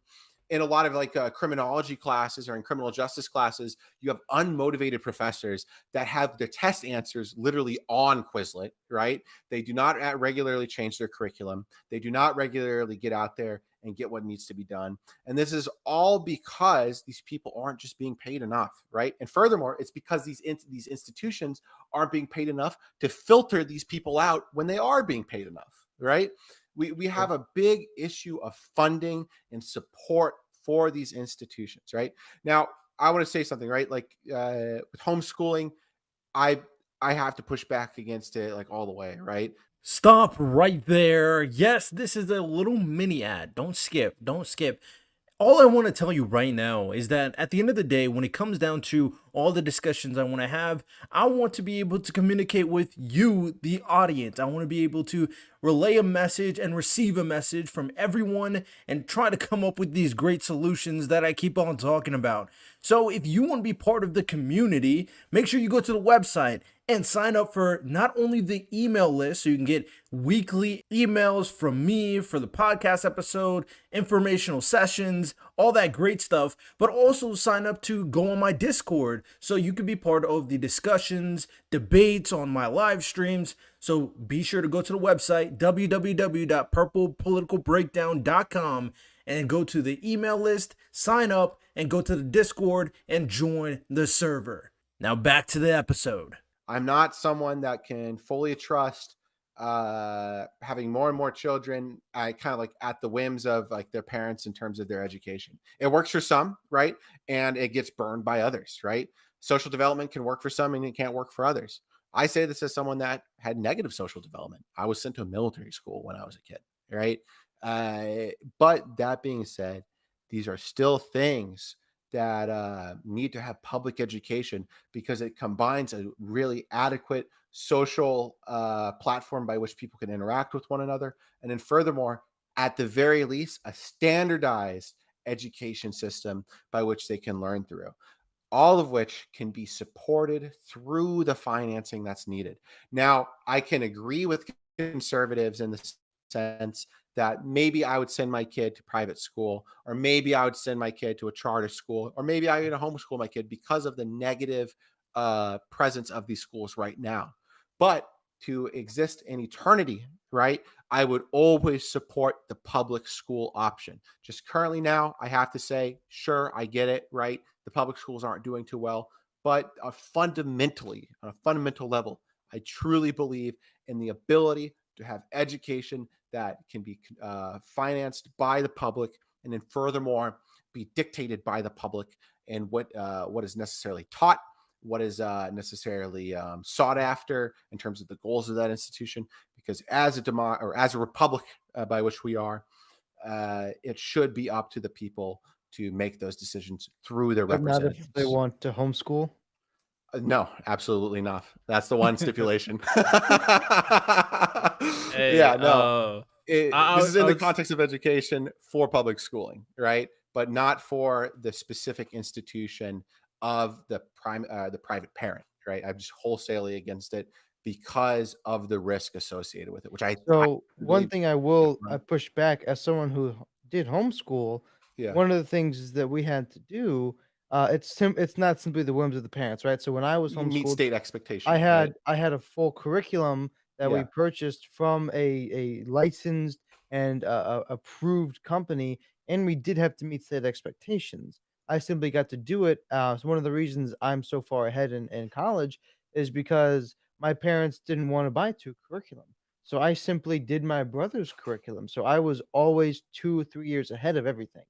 Um, but I still got to go at my own pace. I still met all of the state board requirements, still did all of that.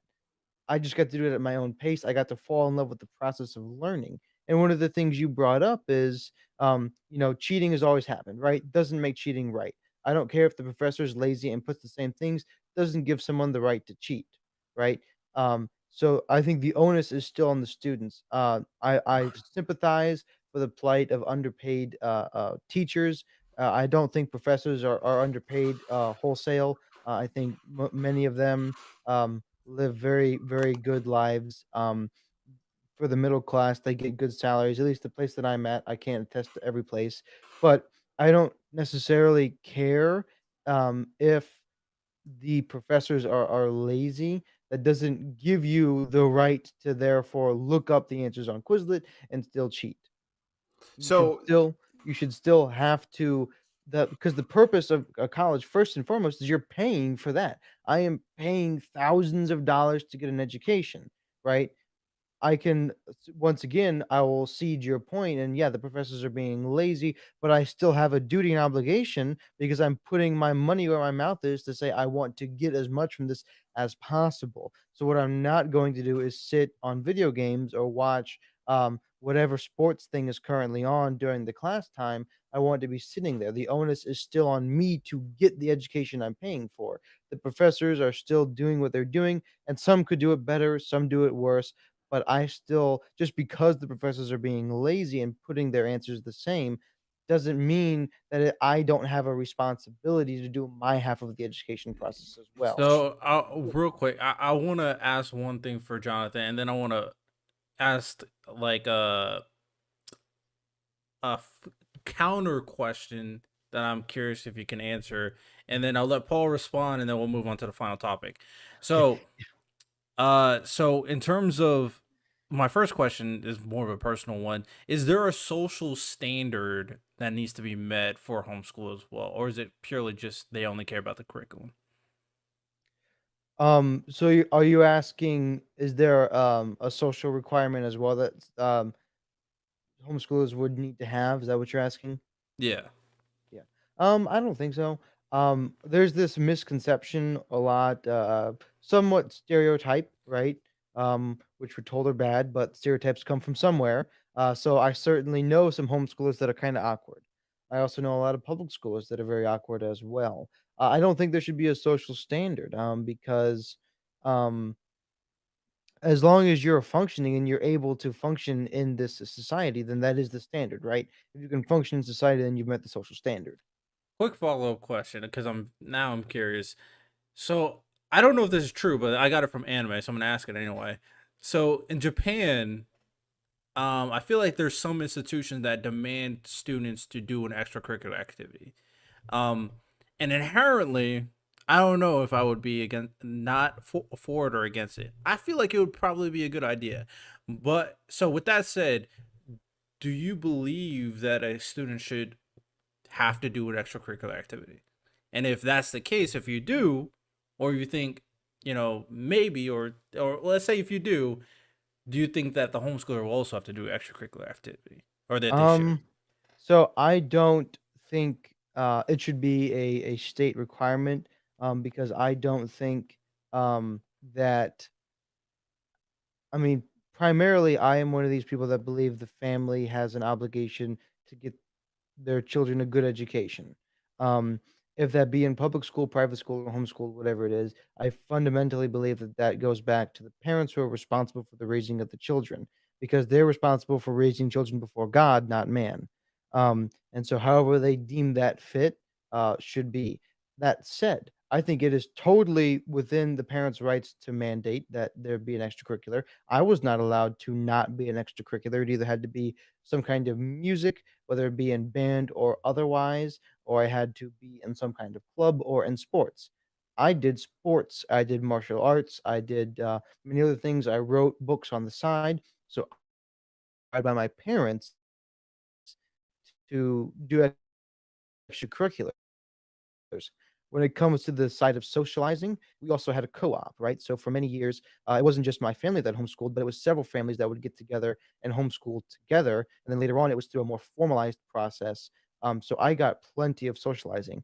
I also got to live in other countries, which many of my peers in the public school sector did not get to do. And that is something that I am beyond blessed and privileged to have been able to do. I hope that I never take that for granted, but it always kinda irks me a little bit when people say, "Well, why are you not like some weird kid that's socially stunted?" It's like, well, I lived a very blessed and fortunate life, and I got to live in another country. Um, some homeschoolers don't have that same journey that I did, um, but I still think as a whole, I know several homeschoolers who go to BG, and we are all in the top of our classes in different respective fields. Every time I meet a homeschooler, we are always in the top echelon of our classes, and I think that's because we were able to fall in love with learning at our own pace. Not true for everyone, but that's anecdotal, so take for it what you will, but in my experience, many of the homeschoolers that I know, especially at Penna loved the homeschoolers. All the teachers were thrilled that I was a homeschooler because I don't wanna just keep praising myself here because I don't consider Nah, go myself ahead, exceptionally bro. smart, but Homeschoolers, we're just so smart, you know? yeah, boom. But yeah, they all I was in the top of almost all of my classes, and it's not because I'm smart, it's because I like learning. I respect it. And my follow-up question is, uh, how exactly are you going to kind of because all right, so I want to preface this by saying this. For I think me and Paul, I think we kind of focused on okay, teachers they need to be, compensated way better. And Paul even added the extra caveat if they are compensated better, we can weed out the bad teachers. So compensation needs to be way better. I also believe that the education system needs to be reformatted and be more efficient. So those are two prongs to make the education system better. One thing that you're kind of bringing up is that the students should be it's the students' accountability and then wanting to learn. Okay, we have tangible things that we can actually put in place. I don't know how you force students to want to learn though. Exactly. So I'm Yeah, curious on great how you question. would go about that. Great question. So homeschool them. No, that's I'm just kidding. Only half though, right? So I think the education process has to start in the home, right? One of the reasons that I like to learn is because my dad likes to learn and my mom likes to learn, right? And this is something that you necessarily can't standardize. Um, one of the things you can do though is, and I think they are doing it now with these kind of facilitated learning groups that you can have, or people with special needs. They go at slower paces. Well, people's brains develop, and a lot of science has shown one of the best ways to create good readers is to have parents that read. And so, and reading is highly correlated, and your literacy is highly correlated with educational outcomes and things like that. But my dad in his room, there's books all over my house. In his office space, he's got 4 shelves on all 4 walls filled with books. I always saw my parents reading, right? And one of the things that can create that and every kid likes to read inherently, right? Every kid loves to go to the library and grab the book. Somewhere along the lines, they're taught that reading is lame, reading is for losers. And when that process starts to happen, is when the educational system kind of falls off a little bit. And so, if we can mitigate that where we can, but also work with the students in middle school, I think, like you guys both, I believe, brought up the point of standardized testing is the bane of educational existence. When you're doing things simply just to pass a test, that's when education just starts to totally collapse and decay. Education is not about testing, right? We don't teach in schools any things that really matter. I was never taught to uh, do a checkbook, or how to cook, or how to clean, or how to do a lot of things, or understanding my tax system. Like, we're not taught a lot of things that are actually used for life, um, But AP which can calculus though, but super yeah, but important. right, exactly, exactly. Algebra 3 is a fundament of school. Like, no, no, I'm going into criminal justice. Why do I need to do so working with the students, like Australia actually has a great, great education system where you get to essentially pick your track like your sophomore year. And so if you are higher in interest in this rate, then they will tailor the back end of your high school. And if you want to go to college, they'll even tailor it to feed into your college career. And so they begin to tailor it right at the high school level about what kind of things you're interested in, what you like, and you get to take more classes that way. Penna got to do the same sort of thing as that, and that's beautiful. So working with what the students are interested in that's what keeps the passion for learning alive, because people actually like to learn. It's just somewhere along the line with this modern education system that we have, the students are squashed out as well. And I still that kinda sounded a little bit like your arguments, and because you guys are also right on this issue as well. But what it can't be is there will be a point where the students still, even if they do like it, because we have these desires that are disordered, is they will still sometimes wanna prefer to play video games in class, and you shouldn't have that. You should no, sorry, laptop. Like, I don't think laptops should actually be allowed in lecture halls and classes. Like, you write take notes by paper, because you'll be more engaged, you'll be more focused, and you won't even have the temptation um, to get on there. There'll still be desires, and that's when the students have to take responsibility and say, "No, against my baser instincts, I'm going to take this time and actually learn." So there's Well, still but some onus on the students. isn't the problem like the basis by which we actually construct like policy for students, curriculum and whatnot, is through accommodating for factors by which we don't actually invoke personal responsibility, right? Like, for example, we examine it as something that will happen in the event of a failure of the education system. For example, if the teacher is failing in their ability to properly teach these students, then there is a higher likelihood of there to be cheating in the class, right? So, thus, we must encourage the teacher through better financing, and then after better financing, through things like standardized testing to see where that teacher is, particularly. Then we can clearly see, like a decrease in that type of cheating, right? Mm, Think of it like this, right? It's sort of like crime and like police coverage, right? Crime happens in areas with like lower police coverage or more sparsed out police coverage in most cases. These might be the most policed areas, but they still have the least amount of police per block, right? Similarly with teaching, if we have a lot of bad teachers and people that can't get the job done, right? Because that they are unmotivated to actually get into the job and just want to collect a paycheck or something like that, then we can clearly see that this stuff might appear not to be working. But if we finance it, then we can see it actually work, and we can have the standardized testing corroborate it, right? The reason why standardized testing doesn't work right now, or necessarily, is because these schools have no actual real money coming into them, and the federal and state legislatures are not supporting these people. Isn't that something that we can agree on? Like, I'm not really certain why we should invoke personal responsibility whenever we do try to do these things. We see that there is a consistent failure that is applied, right? The reason why we can see it exercised more in private schools and the reason why we can see it exercised more in homeschools is because the amount of authority that is dispatched upon these students is far greater. The amount of surveillance that a teacher in these areas can enact, or the amount of guidance they can act, is far greater because of the lower populations or because of the more hands-on learning. These are things that public schools aren't going to have the resources to. So why should we opt for the personal responsibility? That's my question to you, Jonathan. because personal responsibility is important. One thing I would want to add to I agree with Jonathan. Personal responsibility is important. Is one thing I want to say is I don't necessarily think that we have to look at it as different di- uh counter solutions. So what I mean by that is I feel like you can attack this on a three-pronged strategy. One, at the home, in terms of establishing the proper values for your kids. What and you can do that by establishing the essence and importance of learning. Two, at this education, in terms of the teachers, financing them properly, compensating them properly, so they are treated better and do a better job. And three, for me personally, in terms of changing the education system so it's more efficient for not only the students but also the teachers and developing the students' mind. So I feel like all three solutions can be kind of corresponded together to be very efficient overall in terms of developing the child's mind. Do you disagree? That's Um, you, Paul. I'm sorry, you cut out for me. Can you say it one more time? Just like the S- general context? So my thing is, I feel like all the things that we mentioned can be kind of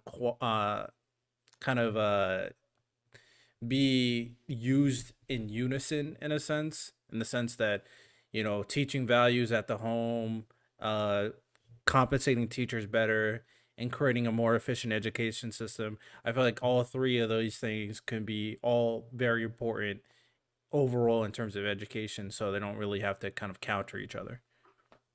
Yeah, I think I would agree, but I would say just with a caveat, within the reins of personal responsibility, that is the job of the parent and the parent alone, right? I don't believe that it's the job of the state to enforce some requiem or sorry, not requiem, some like standardization of personal responsibility, because I feel as if every single time we've tried to teach it through the curriculum, it often leads nowhere, right? If anything, the thing that we really do need here is to support parents and parents to support the schools. And so that the educators can educate the children and then the parents could do the job of like giving their children the know-how, the street knowledge, and things that they need to know at home. But I don't necessarily see how it's the job of our public schooling system to teach these things. I can see maybe like a financial education class, home economics, right? But I can't see anything beyond that, because to put that into curriculum is very, very difficult. And furthermore, to actually Mhm. have children compelled by it is even harder, right? Especially considering the drought in teaching we have now. I'm sure Jonathan could probably agree with me on that with his I would. family being. I would Yeah. I Okay. would So totally agree that, parents have to teach personal responsibility. One thing, if you don't mind, Rodell, I would like to ask Paul a question. Go for it. Um, so I think you would agree that teachers are overworked, right? yeah. So there's too many students per classroom, right? Yeah. Yeah, I would Yeah. say so. So would it not also make economic sense if teachers or if parents wanted to teach their kids to pull their kids out of public school and to homeschool them? Would that not alleviate a lot of the pressure from teachers that are overworked, underpaid with too many students per classroom? And Yeah, that absolutely way, not. No. no, why doesn't that make sense? Because that we already have systems to like accommodate for students that actually find themselves it being harder to learn in these environments. We have IEPs and 504s that step forward to give these children these resources. The only problem is right now, currently, we don't have enough classroom size to actually facilitate it. However, with the ideas that I've mentioned right now, right, the notion would be that we build these schools bigger so we can accommodate for students that can't handle these larger classroom sizes, and allowing them to have Or we some could form of take them out of isolation. school, right? I don't Instead believe of that. No, yeah. pouring in a bunch of money to try to make schools bigger, that would work the same way, No, it's the same I don't logic. think so. S- I'm not really quick, Rattle. So I really quick. I'm not interested in the notion of leaving it up to private actors to engage, even if there's state curriculum, which is the standard, like you correctly mentioned, with homeschooling. I do not trust private actors to enact consistency on this, right? I do not trust them to be people that can reliably do this. And furthermore, just for the socialization factor, I don't believe it to be a constant, right? I know plenty of people, if we're going to be going by anecdotes, right? I know plenty of people that went through it and had the negative effects as well. And that's something that I'm not necessarily willing to let happen to the future of American children, right? Granted, Could be said for public schools too, but at least with public schooling, you have the ability to finance it more, to enact more regulations upon it, and the electorate can actually exercise more control over it. But I do not believe parents should have, like, yeah, I'll even say it, right? This is probably where I become the radical. Have that right to educate their children, right? I believe that that thing is supposed to be up to private schools, charter schools, and public schools alone, right? And that's the only circumstances by which they should operate. So why is private schools allowed if often it is the parents who are deciding some of those what is being taught there? They're the ones who are often funding it, large donors of graduates of those private schools. Why are private schools allowed? Because private schools can see significantly more oversight than that of the homeschool. The homeschool, in the way we like, or the way But the I state's understand, overseeing a lot of the homeschool state education. oversees the curriculum that is dispatched. The state does not oversee the overall socialization and the generalized education that's being dispatched. Right? You don't see like you'll see test scores, for example. You'll see a by protocol, but you can't see general you won't see general inspection of the premises, for example, in that execution of teaching. And to me, that is too big of a risk to put American children through the hoops on that one. Right? With a private school, you can have active inspection throughout them, which happens, right? In the state of Florida, we have Florida inspectors that come through these places every month. But for homeschoolers, it's few and far between. For example, the average inspection rate, I think, in the state of Florida for homeschoolers to actually see with physical personnel is something of like once a year or maybe even more. Right. I don't know if you ever had physical inspectors come into your home to observe your learning environment, but it's something that should happen at the bare minimum with homeschoolers. But largely, it just shouldn't be something that exists, right? I want something that for the foundation has significantly more oversight from multiple individuals that can assess these situations rather than having to risk children being at home with their parents and possibly being in something like an abusive situation, a neglectful situation, or just inadequate situation in that educating, right? That's my general problem with it. Okay. So I Wait. want to say this, and then Thanks for we'll the move question, by on. the way. I want to say this before we move on. Great conversation, great conversation. Even though they disagreed, I will say this in terms of homeschooling. I would say, and when we're talking about these big classrooms where there's a lot of students, typically in these situations, these are not going to be educational institutions that is in terms of the demographic wealthy in any way. For the most part, they're probably going to be in the lower middle or even poor. So the realism of them homeschooling and taking their kid out and homeschooling is probably not realistic at the end of the day. There are probably some exceptions that can do that, but I probably would say it probably is not realistic, especially for those who have maybe even one parent in the home and they're working all day. They just can't. They don't have the time or resources to educate their student. So I would say in those situations, probably homeschooling in those scenarios probably is not that realistic. Um, in comparison to financing these institutions and compensating the teachers better. So I'm just really talking about the realism aspect of that situation. But I will say, I don't dismiss the efficiency of homeschooling and the potential it has. I feel like you probably could even argue that if it's done perfectly, you could probably argue that a perfectly taught homeschool student probably reaches higher peaks than a perfectly taught public school student. And I'm talking about public education, not private education or charter schools. So I feel like that argument probably can be made, and that's strictly due to the aspect that it's a personal educational, environment where it's like one on one or one on two, depending on if you have siblings. And those scenarios, at the end of the day, will always be better in terms of learning. Um, but overall, ideally, I probably would prefer that they go to an institution to get their education, because I do think that the socialization aspect is very important for me, as well as it looks like Paul is indicating as well. So that's where I come from, but I do see the validity of both arguments. I think all of us can at the very least agree our current public education system is Oh, extremely bad. absolutely. Yeah. I mean, like that should be a bipartisan thing that does exist. One of the very few, right? Yeah, so It's yeah, we it's a got to fix nightmare. it. Agreed. Fix it. We got to fix that. So let's go into the last topic of discussion, and it kind of goes in hand with the kind of another potential reason why a lot of these students are not caring about learning, not caring about education, and that's due to technology, more specifically social media, right? So, in terms of social media and its impact in political discourse, it's wide encompassing. We all know this. It's and for the most part, I think you probably can argue that it's probably done more harm than good in terms of proper political discourse. What do y'all think? I would agree with that wholeheartedly. It is certainly done more ill than good. Uh, yeah. I uh, think. Go Oh, for it. go ahead. Uh, all right. So to kind of talk, so we don't have that weird kind of silence right there. Um, I mean, I agree as well. I think it's done more harm than good, and that's probably due to a lot of the things we already said in terms of they're getting fed a lot of kind of things to think, a lot of ideologies to think, to kind of indoctrinate themselves into whatever ideology they want to believe in.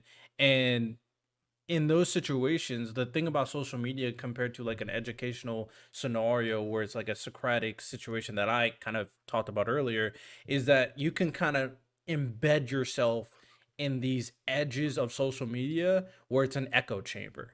Yeah. And that's probably one of the most problematic things about social media. I personally have talked to someone in a podcast episode before in terms of Twitter being a public square. And I think the importance of social media should be the ability to interact with different people, not being finding a social media or a subreddit is like and thinking only one way. I don't think that's productive. I don't think that's a good thing overall. So I think ideas need to be challenged. So with the fact that, we're having these situations where it's becoming an echo chamber, I think Paul said it earlier today that people are getting pushed more and more to the radicals, more and more Yeah. to the extremes, that overall this doesn't really help political discourse, and it doesn't really help kind of find any potential solutions either. I The lack. think. Oh, go ahead. Oh, so I think one of the. I totally agree with that, but I don't necessarily think that, especially something like Twitter, is going to be the solution, or most social media is going to be the solution to that either. And the reason is this, right? When you're caught up in these echo chambers, right? You're told how people are going to behave, and especially a platform like Twitter, I think it's getting better with some of the things that Elon's done, like particularly allowing longer tweets. So he bumped up the number, and any particular CEO of Twitter could have done that. He just happened to be the one to do it. But when you have a context like social media, the only thing that you can do is the short extreme bursts, right? So you have to make your point as essentially belligerently as possible. And for somebody of the opposite spectrum, when they see that, they're like, ah, see, I knew they were going to be crazy. I knew they were going to take this extreme position. And that actually creates a confirmation bias, and it actually just pushes you further. So I think the best thing to do is have conversations like we're having right now, long form, in person, with nuanced abilities to say, you know what, I agree with this, not this. I agree with that, not this. And I get to see your point, but this is the thing that's going to help that divide. And unfortunately, a lot of people don't have the attention span to sit down and listen to a 2.5 or however long we've gone podcast. And that's very unfortunate. I think we should incentivize something more like this instead of discourse. Because I mean, it's hard to read sarcasm on tweets. There's several accounts that I follow who are very like satirical, but unless you've listened to their podcasts and know how satirical they are, when you read their tweets, it doesn't come off that way. It just comes off as belligerent. And so even when it comes to these kind of more nuanced perspectives, a lot of times it just gets lost over text. Like I can't tell you how many times I got in trouble with the lady because you text something and like, oh, I didn't read it that way. Well, I meant it Yeah. that way. Like, thank God for emojis at some point, but we don't really have that kind of level of nuanced and tonal expression when it comes to something like social media. I think I mean, big government guy here. These platforms just need to be like grossly regulated. Like it's just like getting like out of control. Like I don't really care about the Twitter stuff. I'm not one of these liberals that like bitches and moans about how Elon's running the joint, right? I think that's like bizarre for the most part. But what I will say is, I mean, these places literally are like almost destroying our country, dude. Like it's like absolutely had a profound effect upon how people think and associate with each other, like I mentioned earlier, So right? you don't agree with the aspect of social medias being able to create specific social medias for their specific ideology? You don't agree with that? No, yeah, I mean, I'm almost against it wholesale. Yeah, like I guess this might be me being like a little bit of an autocrat here, but I really don't see much good in these things anymore. I think that it's great to see your kid's picture from like while they're living over in Greece or whatever, but like I think that the negatives just far outweigh the goods. Obviously, this is not a perfect world, so I can't get rid of it just in a dime. So the regulation I would want to see at the very most is some form of like more stricter moderation of extremes, and possibly, Jonathan and I will probably disagree on this in reference to the First Amendment, takedowns of like radicals on these things, even more than they already are That existing. is a debate. That is Yeah, 100% a debate. 100%, 100%. Like, the I'm sorry. presence. I wanna Yeah. hear what you said, bro, because you kind of cut out for a second on me there. You said take down some of the more radical. You said I would disagree with you. I Like, think so. I mean, like, I am presupposing some conservative stuff here, right? And I apologize for the assumption. I don't know how you feel about it, but let's say, for example, let's break some bread here, right? Let's say we cut out like the Marxist Leninist communist, okay? And in exchange, we also get to cut out like the neo fascists and stuff like that. How's that sound? so I am not one of these conservatives that's God like bless you, man. that's like free speech for anything. But the I think we had very strict speech laws in this nation for years, and I don't think the First Amendment grants you the rights to be brash and foolish. Um, I think we might disagree a little bit on what's brash or foolish, but at wholesale, I'm not one of these people that thinks that the First Amendment guarantees you the right to say anything however you want, whenever you want, wherever you want. I think like obscenity laws, I think we should have things like that once again. So I think we actually would agree on some aspects of that. Yeah, like to me, like the big issue I don't like, right, is how like a lot of these radical groups are starting to like bring more people in. I think this is actually more kind of in tune with like the far right in terms of their like social media presence and how they bring in a lot more older people nowadays. But for younger people, you still see like like these like far communist groups that like get involved. You could like have like your, I don't know if you want to call them an organization. I just see them as like kind of like a mass mob of types, but like you're like Antifa types that kind of come around and mobilize to these things. Yeah. These are people that just don't belong on the platform at all, and I believe that they really do poison the well. My Rat, big yeah. issue with the moderation and the reason why I would lean more towards open debate and things like this is because a lot of these facilities, a lot of these organizations, such as Twitter, Instagram, Facebook, they're owned by patently liberal people, and so when it comes to um, regulating that, it tends to be, and you might disagree with me, and that's totally fine. It tends to be the restrictions lean more on the conservative side, and it's the conservative voices that kind of get banned and shut out. Um, and I will totally full disclosure, right? Obviously, I follow more conservative people, Mhm. so they're the ones that I hear about when they get removed from YouTube, removed from Yeah. Facebook. I don't know if a lot of liberals also got banned off Twitter during the 2020 election or off Instagram but it seems to me, so it appears to me the way that I perceive it, it tends to be more conservative people that end up off of the platforms. Well, so I think there's like some reason. So like I'll say there were plenty of like left wing people that would get banned off of like Twitter, for example, pre Elon for a while. Like you had like Marxist Leninist types that would like celebrate the killing of Tiananmen Square protesters. Oh, Uh, very nice.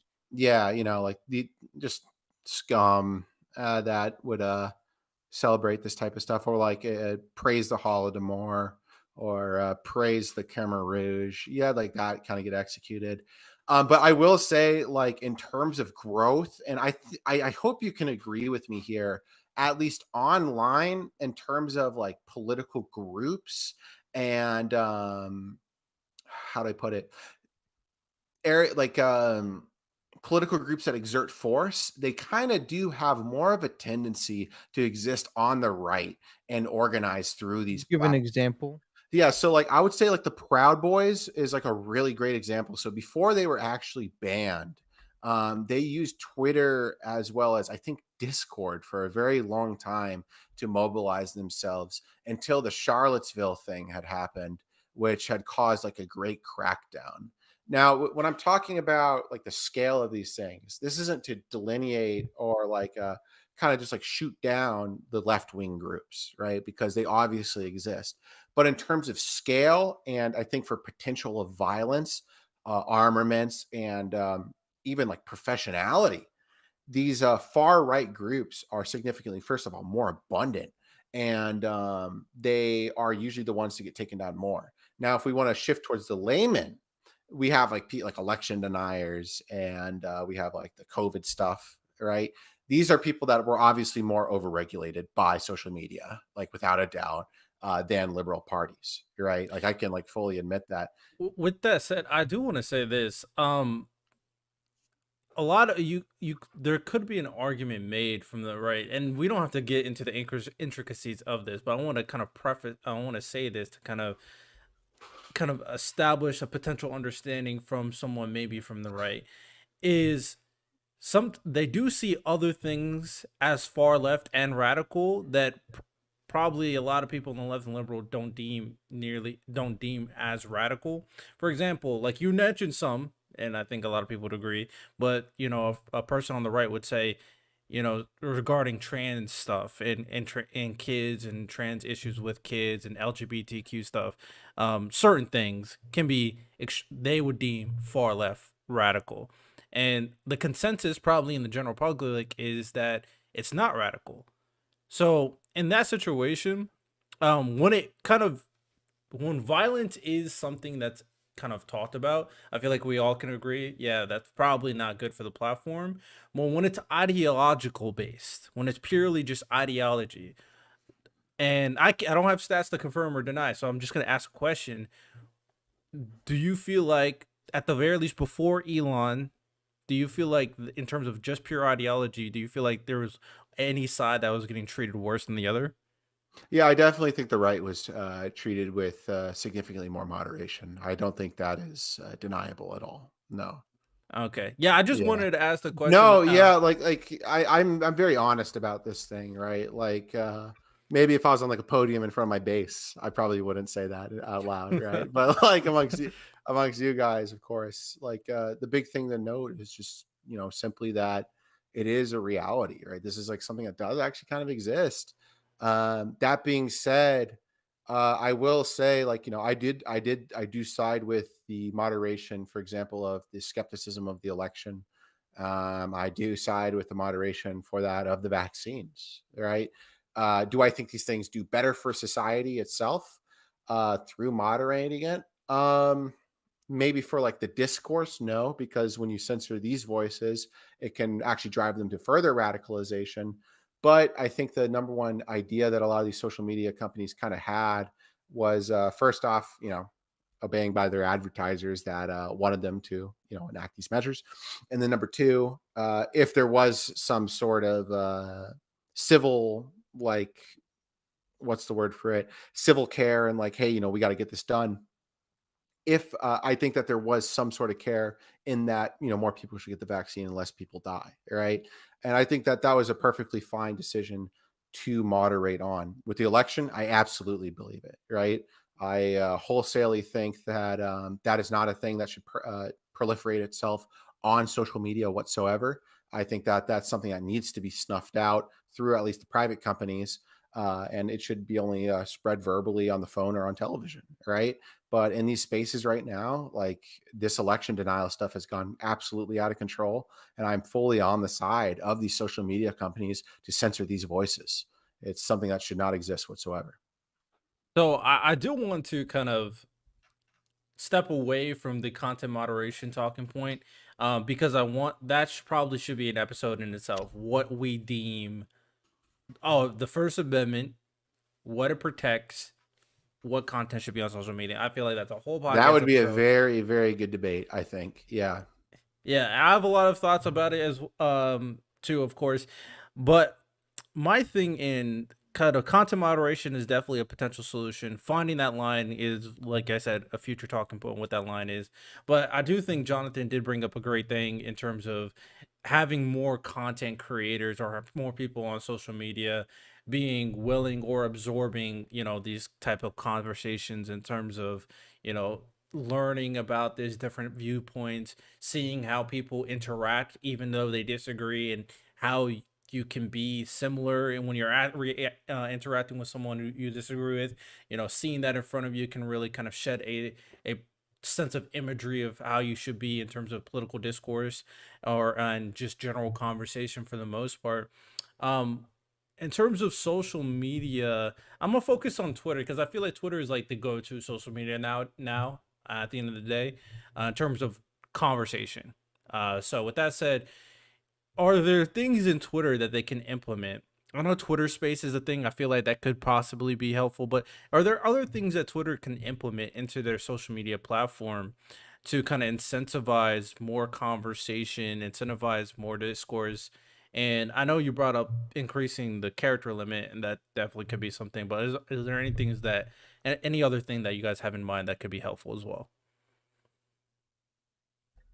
I think those two things really, really help do the trick, allowing the actual verbal conversation and allowing the greater character limits. I think the community notes are funny. I don't know. Huh, yes. Those are Yeah. pretty good, actually. Not gonna Yeah. lie. I don't know. Does anyone actually hear, like, John, do you know how they work by any chance? Because, like, I have no idea I how you think you have contribute to to have a them. paid account to be able to do it. Okay. That makes Is sense. was what I understand. A lot of the things, which is great because Twitter was headed for total bankruptcy, and so him of creating these subscription things. But I think a lot of the cooler features you have to have the paid accounts to do. Which is very fair. Also, on with these paid accounts, you can upload like 2-hour podcasts on them as well. Correct. So they giving a lot of, more tools and resources for them, and incentivizing it pretty well as well. The community nuts, I think they're a great touch, especially with like these different articles, and go like, bro, what is going on? Then I see the community nuts, are like, interesting, okay. So Mhm. it could be humorous or it could be informative depending on who you're asking. um, Other than that, I mean, if Elon stay, even though I don't agree with the aspect that Elon makes his political viewpoints known on Twitter, I don't agree with that being the CEO.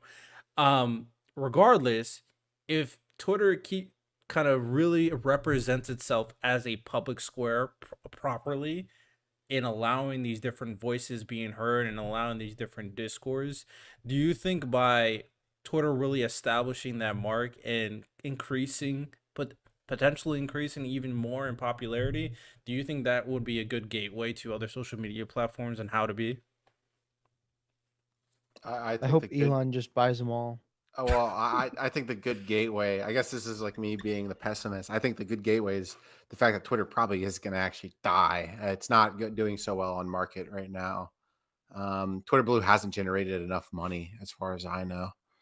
But Uh, if wouldn't that be have the opposite effect? If Twitter dies, then people probably just create more social media platforms for specific ideologies. no, I think that there's just gonna be like another market actor that comes out to mirror that of Twitter. I think that obviously, like, you're gonna have your truth socials out there, right? But like, there's still gonna be some sort of like kind of concerted area that obviously will probably have like a slightly liberal bend to it, right? At least like through the corporate ownership, but it's still going to be something that like exists, right? Like even underneath, I think it was Dorsey. Was he the guy that used to own Twitter? See, Yeah. Yeah, like underneath Dorsey, like we can all agree it was like a liberal slash slightly liberal platform, especially in its early days, right? Like where it's basically fucking anything goes. Same thing could be said for Reddit. I mean, does anyone here remember r slash fat people hate? Like it was like a real thing, right? So That's so crazy. I yeah, never used. I don't even think I have a Reddit account. I've yeah. never been on So Reddit. I just found out about this. I was reading a New York Times article. I like used it briefly when I was in high school, but that's about it. But I found out that it was just not moderated at all. So I think I that wouldn't these be are surprised. oh Not yeah, gonna and lie. I think that these are things that are going to kind of develop in Twitter's absence, unless like the site gets just like requisitioned by someone else and like just downsizes itself like tenfold. But I trust in the market to produce something, right? I guess that's the something that's surprising for me to say, but I do I think I that it is don't going to come out. I don't know because like there's a perfect kind of example of the situation going on right now with Twitch, Kick, and Rumble. So Twitch is obviously always lean left in terms of how they moderated specifically. I'm not talking about ideology, but based on their moderation, Either people advertisers, yeah. yeah, so they always lean left. But it's for a lot of people now they're switching over to Kick. And Kick is completely different in terms of their moderation. They're way more open. Sure, they have certain moderation, but they kind of allow things to kind of go for the most part in comparison to Twitch. So the moment they saw Twitch, it's like, all right, that you guys are doing this, I'm gonna just go the opposite direction and do something different. And now they're just taking I don't know if Kick will survive, to be fair. I don't know if that will be if it Well, will survive the test of time. yeah, But now they're because of now their promise of hourly wage, now due to getting all these influencers like XQC, Aiden Ross, Destiny, and Rumble too, but that Rumble is more of a conservative platform, to be fair. Um, so with that situation, they saw what Twitch is doing and with the opposite direction. So if they succeed, then the market says, okay, just do the opposite of what the status quo was. the question is though, how long are these things gonna like be this way, right? Like I'm sure we can all Yeah, I'm agree unsure, here to be that fair. Yeah. they're gonna have to bend the knee to advertisers like eventually. Kick is shelling out large amounts of money right now, Yeah. and it's gonna need to pay that back with the revenue gained through streams, and that's gonna come through the advertising money, right? And advertisers, whatever deal they have right now, they're going to need more to grow. And it's going to be the same thing that happened with Twitch. Like, I don't know if you remember the older Twitch days, but like you used to be able to have like a gun out on stream and like, like down a beer or something like that. Now, God forbid, in this fucking American country, you can't do it anymore on stream. Like, I mean, it's like a nightmare.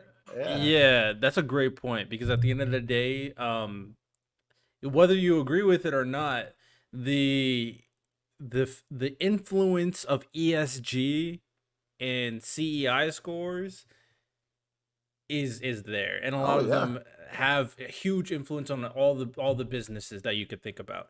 So with what Paul said, if Kick wants advertisers, maybe they could go Rumble route and just look for conservative advertisers. Sure. But even then, with that stuff, like the big issue Rumble's going to have, like as a platform, it's the same thing that Truth Social is running into, right? Like the only advertisers that they can get are usually conservative advertisers or that of like East Asian companies, right? That like Yeah. deal in advertising. Otherwise, it's very difficult. And the problem is that these companies themselves are kind of like faltering with some of the struggles the GOP is going through right now, and that hurts these like platforms to actually develop themselves, right? Especially if they lose like big pieces of talent, like Rumble right now is probably going to lose Andrew Tate regarding the recent uh, and not indictment, yeah, the indictment that happened. Yeah. So So I know Elon said this. I have to remember the exact words, but he wanted to his initial proposal way back in the day before he actually acquired Twitter is to turn Twitter into a platform where it's somewhat like owned by the people. Forgot exactly his words, but in that sense, it's if it's owned by the people, not owned by like a corporation or stakeholders. Do you think that if a social media platform is ran that way, the general premise, the kinks we could talk about at a different time, but the general premise, do you think that would be better overall for I do. political discourse? I think so. Yeah, I think so too. All right, Elon, make good on your promise. Make Yeah. Twitter allow Twitter to be owned by the people, and then it'll be the perfect public square, right? Mm. Perfect. I mean, obviously there's risk, right? But yeah, Yeah, for sure. I think with the way they're making money right now, I think it's kind of necessary, and I think that it could yield something, right? It would be worthwhile to see for other firms to like look at and base themselves on. Like Reddit's currently doing it right now. In that article I read, they're making it to where people can vote out moderators now, which is just crazy. That's Yeah, hilarious. Because yeah. moderators are annoying. Let me Oh tell yeah, you, they dude, are annoying. they're just like thugs, dude. Like I don't understand it, man. Bro, they be hustling people's like, you wanna They you wanna post on this Reddit? they Like, do that shit for free, man. Like, come on. oh Jesus, bro. Don't give me started. All right. Well, with that said, I feel like a lot of things that were discussed is had a lot of value in terms of kind of diving into the current political discourse and how toxic it is. And we kind of went through a lot of different routes and the importance of establishing values at the family, the different ways to make education a more legitimate way to kind of, at the very least, develop the mind and kind of enforce critical thinking and potentially spread important ideas too. And even social media, there are ways to make that more efficient, whether it's content moderation, whether it's the different content like this podcast, enforcing the importance of political discussion and nuanced conversation, or whether it's Elon making allowing Twitter to be owned by the people and making it a true public square. There are ways to kind of remedy these type of situations in terms of political discourse, but all these things are going to take time, of course, and all these are going to require, at the very least, being involved, having conversation, and gaining proper experience and perspective. So, any last words before we wrap it up? Thanks for having me on. I mean, it's an absolute pleasure to talk with you guys. And I just want to say, Jonathan, thanks for bouncing back with me, man. I appreciate it, man. Yeah, yeah. Love to see I it. agree. I love this is a great podcast. I think like I said last time, what Riddell does here is good. Having people with differing opinions, I think, is only good things can happen as long as we remain respectful. For sure. 100%. Exactly. We joke around, be nice, or get a little heated based on what we're talking about. But at the very least, we can respect each other on what's 100%. so. Hope you guys enjoyed. Everybody who's listening, watching, or watching it live, hope you guys all enjoyed, of course. Go to the podcast, Apple Podcast, Spotify, and rate it 5 stars. And of course, check out what Jonathan going on. I know he has a podcast. I don't know if Paul, you have anything to plug, but Jonathan, make sure tell the people what your podcast is about. Yeah, the podcast is called The Classic Life. And soon there will be a magazine journal to go out with it. So you can find all of that on my social media platforms. All right, excellent. Paul, you got anything? Ah, nah. Yeah, I'm just here for the ride. Yeah, he's a private guy. Don't look him up. So with that Yeah. said, hope you guys enjoyed. Y'all have a good one. Take care. And I am glad you are here, and I'm glad you are listening to today's podcast episode. My mission in each and every one of these episodes is to really focus on the solutions to some of the biggest questions and most controversial topics going on in our current society. I feel like most of these conversations are not truly being discussed in a more logical and respectful manner due to the political toxicity that goes on with both the left and the right, both the Democrats and the Republicans. In this podcast, I don't care about any of that. I am focused on the solutions. I'm focused on bridging gaps. If you want to join me on this journey, if you want to discuss some of the most important topics, if you are tired of the political toxicity and negativity from both sides, please support this channel, share the podcast, and go to my website, www.purplepoliticalbreakdown.com. I appreciate the support. I'll continue to make content, and hopefully we can start bridging these gaps and focusing on real issues going on in our world.